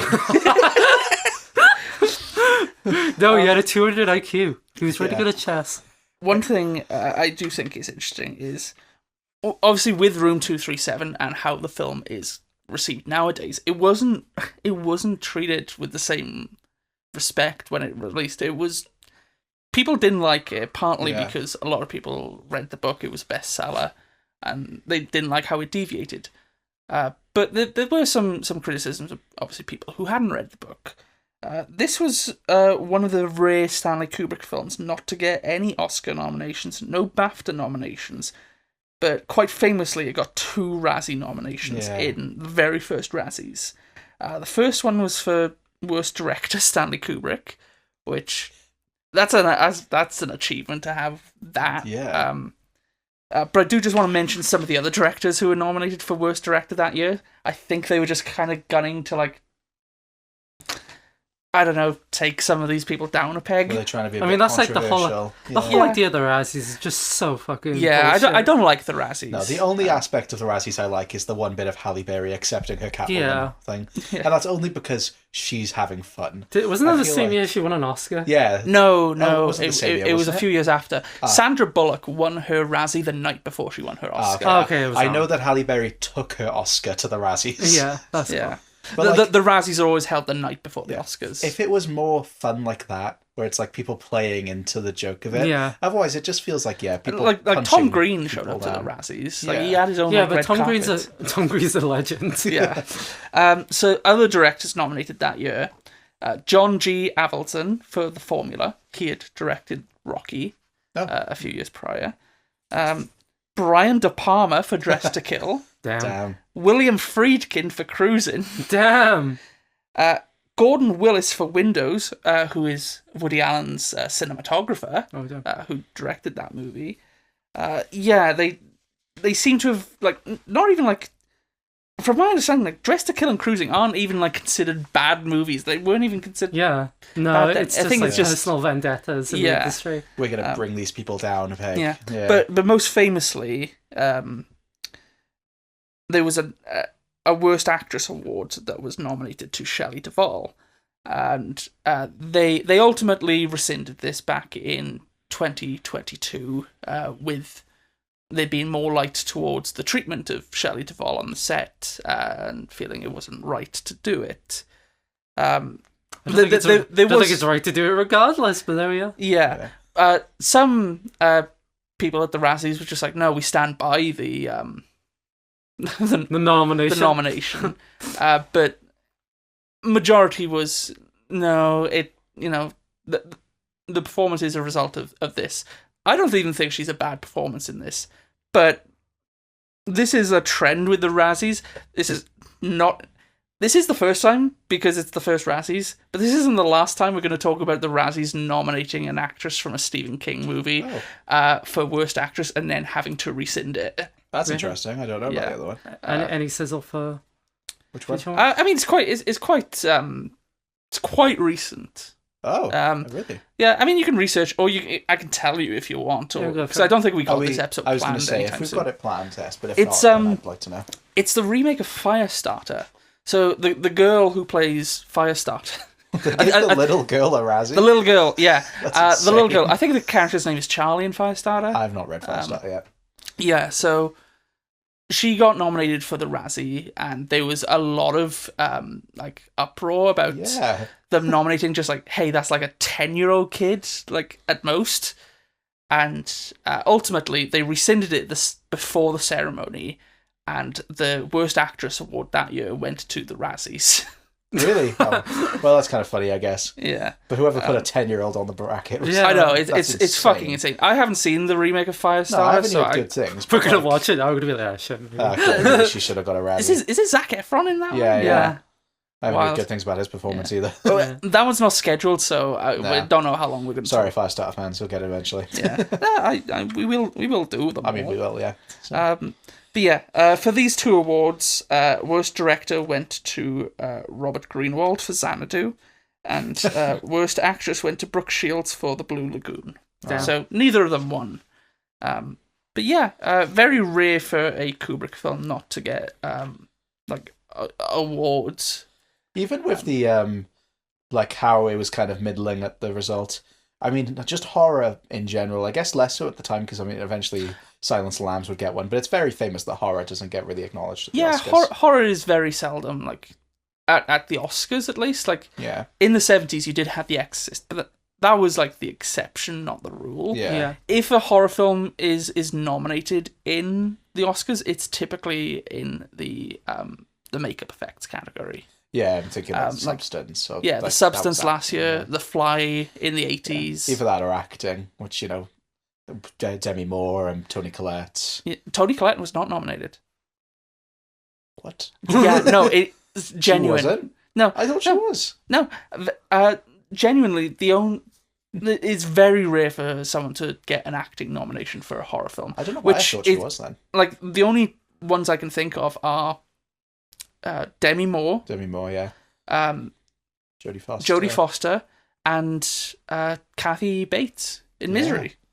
I don't know where I thought that Toni Collette got nominated. No, she should have been nominated. Yeah, maybe she's great in that movie. I think we just headcanoned it. Yeah, because I think I was gunning for Demi Moore to win the Oscar, and I'm glad that Mikey Madison won it as well because I do love her. I think maybe in my head then I'd convinced myself that Toni Collette didn't get her Oscar, so Demi Moore should get hers, and I probably just convinced myself. But I remember that people saying there was a big backlash that Lupita Nyong'o didn't get nominated for Us. I think she's really good in that. I'm a fan of Us. I'm not as surprised with that one, but she was fantastic in that. Yeah. I mean, Get Out. Daniel Kaluuya was nominated, but that's a whole different topic. Yeah. Saying about the Razzies though, do you want to go swinging for Shelley Duvall first, or shall I? I think Shelley Duvall is an absolutely incredible actress, and I think this general perception of this performance is Obviously, it's been reevaluated, but there still are like haters for it Yeah. in general. I feel like we're both a lot of like lovers of Shelley Duvall, just in No, general. I absolutely love her. I think Yeah. she's like so good. Just because you look at her and you see yourself. That's Yeah. true. Well, no, Well, generally, just yeah. like I feel as though a lot of this general backlash towards this performance is just straight up sexism. Yeah. Completely. I've heard so many things that just like, oh, it's absolute miscasting. I mean, look at her, and then they just describe how she looks, and Yeah. they just like basically just call her ugly. I a even lot had, of the time. I had Yeah. beef with this about Stephen King as well. I don't actually know if I wrote down his quote. Let me have a look. I didn't have it written down. I got it on my phone. yeah. ready to go. So Kubrick actually pushed hard for Shelley Duvall to get the performance, and he cast her very early on in the production. And King said in 1978, her casting was an example of absolutely grotesque casting, which I'm not saying he's calling her grotesque, but insane. Yeah, like you're a man of words. Think Yeah. of better ones. like, Just be like, that's not what I see Wendy as. And like I can see like going fun. Like I understand if you're not a fan, if you prefer the book, because she is described as a certain way, and this is a completely different interpretation. Yeah. She's a lot more meek from the onset, and she's a lot more what can be described as like, I guess like almost like feeble in a way. It can be seen as just like, oh, they're making her appear look more weak, so the audience feels more fear. Yeah. it's interesting that King goes that far to bat against Shelley Duvall, but he clearly didn't like Jack Nicholson. But he doesn't say that. Yeah, exactly. that. And even then, I disagree with the take of like she's made like she's definitely maybe made meeker and it probably is tied in the sense of having the making Jack feel more like a threat. But she's not a weak character. No, she does the stands up to same Jack. actions. She's proactive. She stands up to Jack. When Danny is hurt, or when Danny comes in with the neck, she takes him away from Jack. I and think she it's blames because him. the way she expresses these, and like later on in the scenes where she is like full on breaking down. Yeah. And like obviously Jack Nicholson is doing his oh hey oh, Yeah. and she is like I obviously think- like broken. I think it's just Yeah. because both actors are going for such extreme vibes as well. Yeah, and having these two, and when you look at these two, you could be like, oh, she's overacting, because Jack Nicholson, you can when you're playing someone going insane, Yeah. you Yeah. can just have at it. You can do Yeah. whatever the fuck you But want. this is the thing with men in Hollywood all the time. Men in Hollywood can play these crazy, twisted. Yeah. They can go method and send people use condoms and Yeah. dead rats, and they get Praised. for it. Yeah, and when like it is a method, she literally is just like,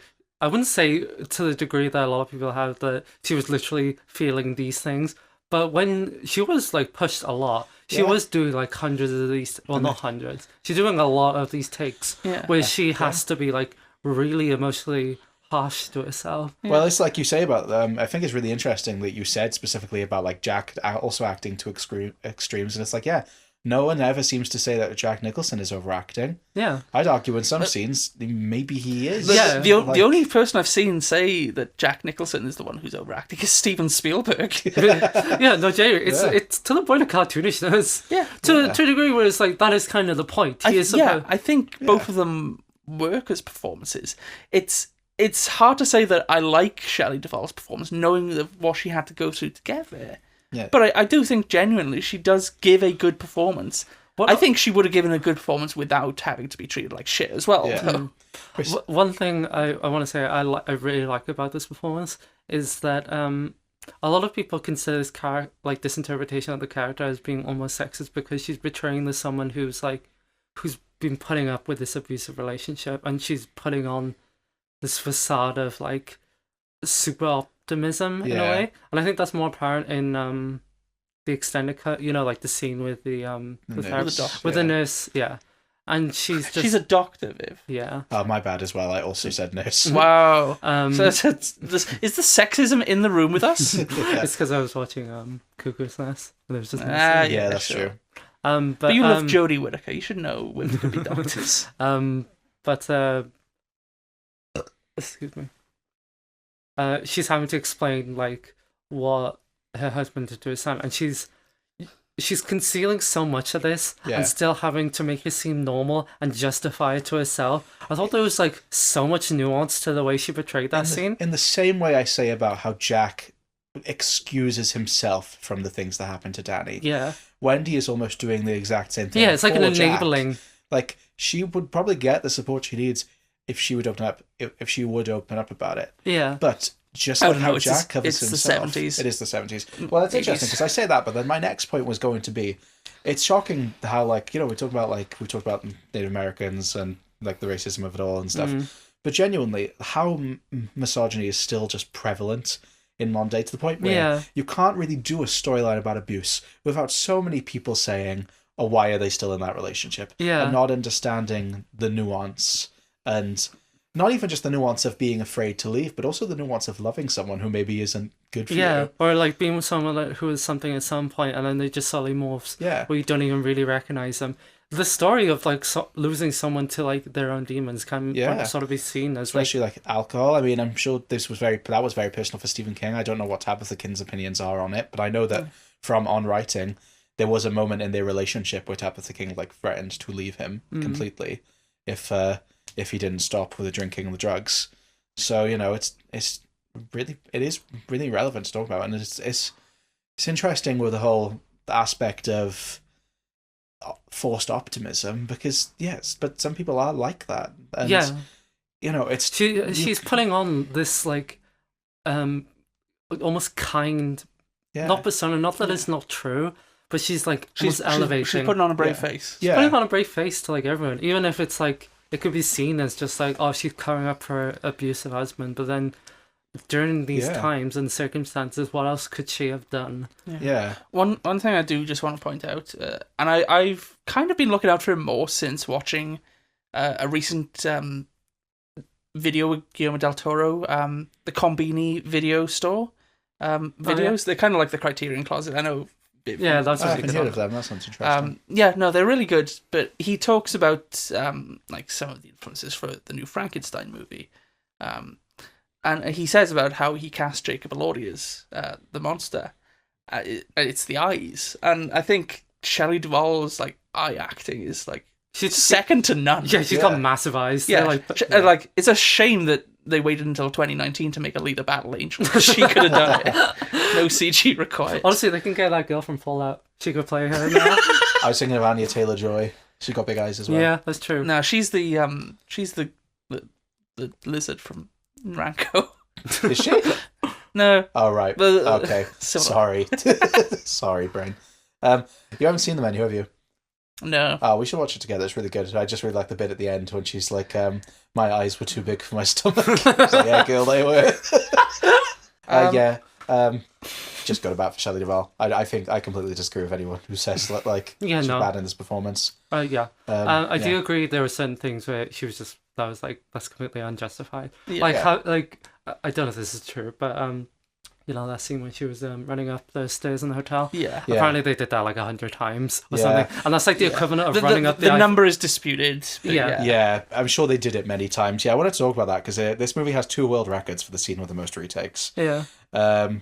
I've heard like disputes over these. I'll go in. Yeah, I've got the disputes. So it's the Wendy walking backwards up the stairs, 127 takes, and Danny talking to Dick Halloran, 148 takes.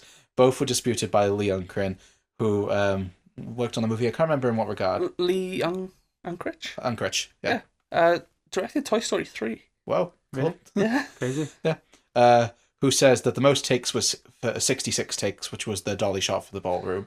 I'm sure the numbers have been inflated. What I found really interesting is I'm pretty sure the Wendy one was there first, and then later they added the Danny talking to Dick one, which, like, if the movie's already been made, surely you know. Yeah. So it's like, it's kind of obvious that it's inflated, because otherwise you would have known. In the filming of that, though, Scatman Crothers did kind of, like, break and, said to Stanley, just like, what do you want from us? Yeah.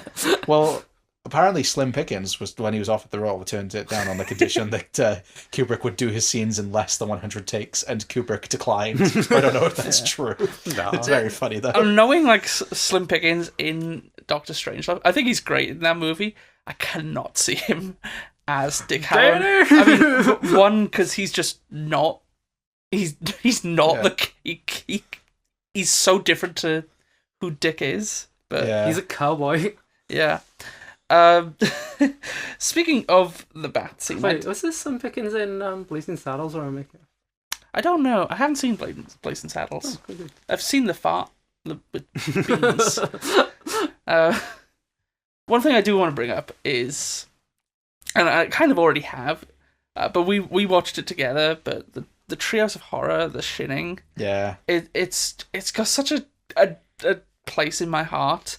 It's one of the best Treehouse of Horror segments. It's in the best Treehouse of Horror, full stop. But bits in that, I do think, like, the whole bit of Homer, like, having the like typewriter and it says like feeling fine, and then all the stuff illuminates on the walls. Yeah. I think that's a really like effective, That like is. scary bit. Genuinely, yeah. It's fucking hilarious as well. Yeah. But Like, comedy and horror. yeah, I mean, you got Maggie doing the like red rum. You got Willie as Dick Halloran. Shining. Let's will it down. Yeah.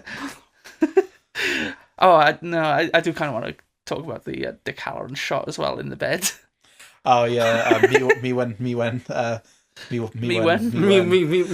Genuine. I'll tell you the truth now. Yesterday, after Cuckoo's Nest, I wanted to rewatch The Shining, but I was too tired because I barely slept the night before, and then I slept like until gone 9:30, so I wouldn't have had time. The main reason I wanted to rewatch it is so I could once again send that. Yeah. It's a great shot. You should have done it when we were watching Cuckoo's Nest. You should have just taken a phone, just like I didn't know he was in it. I would have prepared otherwise. But in the Simpsons one, there's like a woman with a kilt above Willie's bed as well. Is there? Well, Yeah. it again. Yeah, no, if we no delay, TV and no beer makes Homer something. if we delay it again, Oh, can crazy. you use the? Don't mind if I do. If we delay the episode again, can you use that shot of Scatman Crothers? Just like delayed. delay it one more day just so we can use that. Either that or when you do episode is now out, please also include that. Episode now. No, I'll just like have like the shot of him and just like right at the end and just be like episode out now. Yeah. Rather than doing like an edit like I did for Salem's Lot. Yeah. Saying about the go crazy bit though, the all work and no play makes Jack a dull boy. Fucking yeah. I mean, your shirt's amazing. But Yeah, I know. I was surprised that wasn't in the book. I It's know, just it's such an film iconic original. scene, and I think it's so effective. I mean, we've paid homage to it. Yeah, we have. in both In our movies media film. in our media film, and on my YouTube video, which talks about The Shining. So Actually, it makes we sense. were homaging Misery.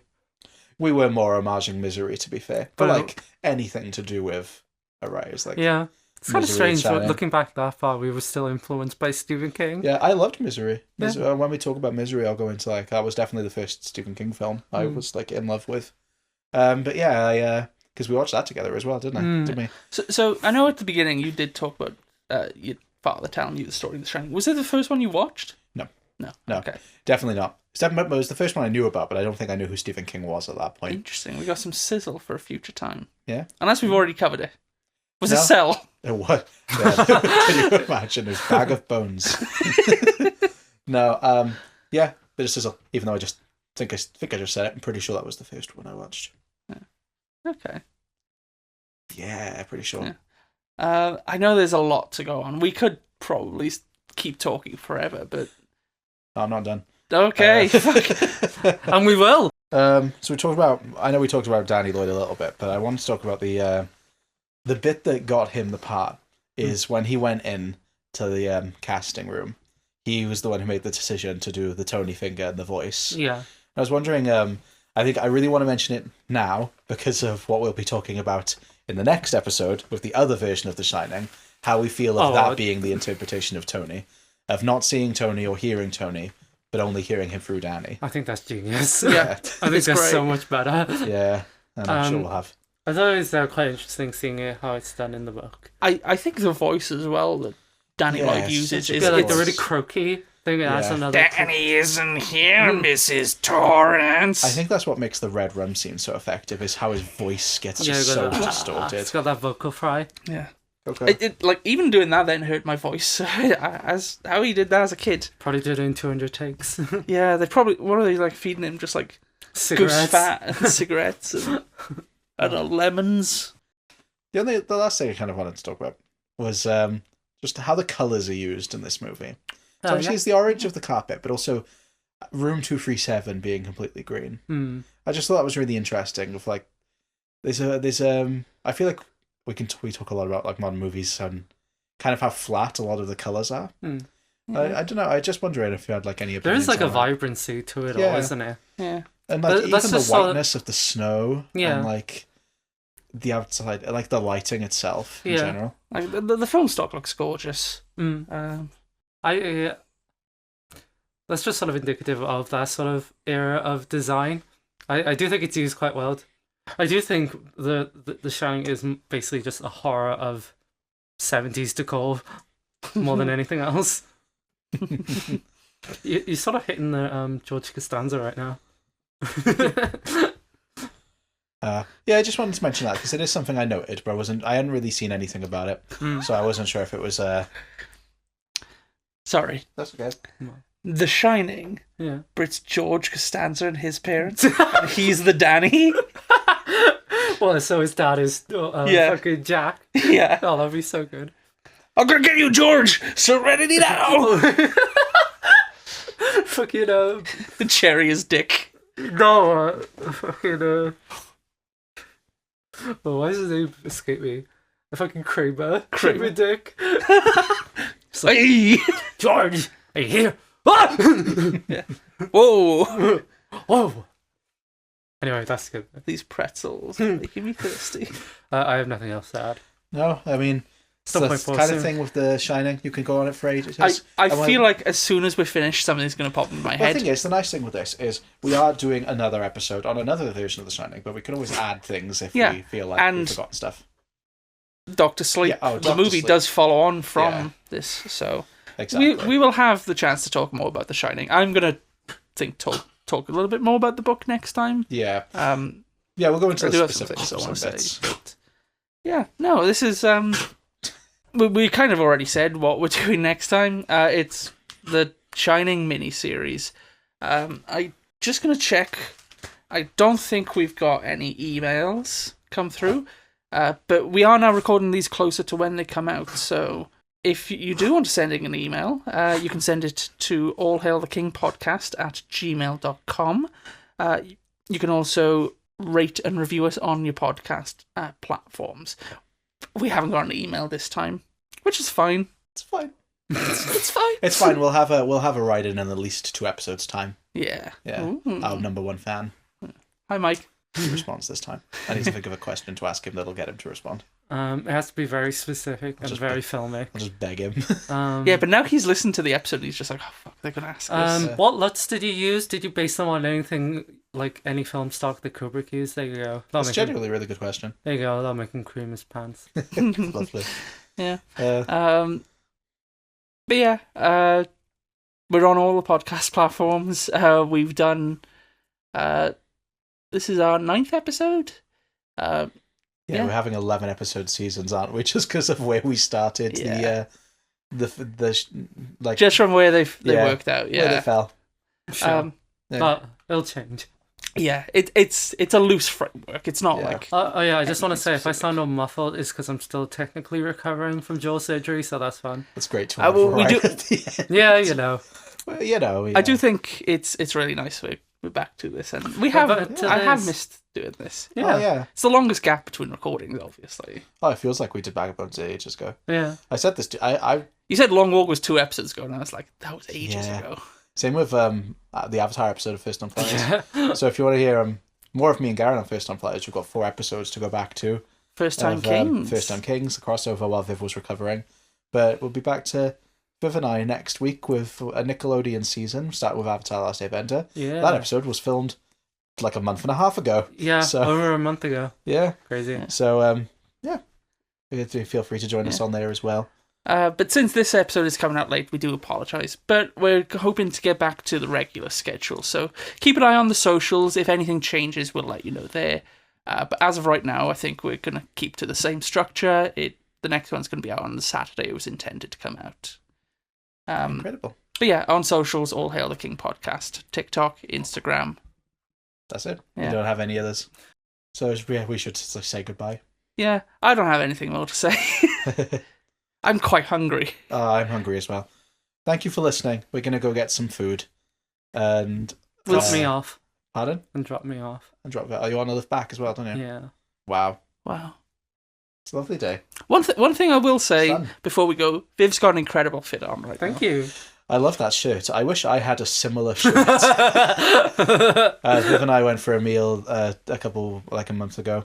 And so what she's wearing is a vest top over a white shirt that is a blue knit pattern with a white collar and well, I have the picture. I'll just, if it's all right with you, I'll just post the picture on the Instagram if this doesn't get cut. I essentially have the same shirt as Viv, and we both wore it to a dinner that we didn't realise that we were wearing the same thing. Yeah. So well, no, one of us has got to change. Yeah. Okay. Well, we'll see you next time for The Shining. The Shining again. Nick Garris. Yeah. Bye. Bye. Bye.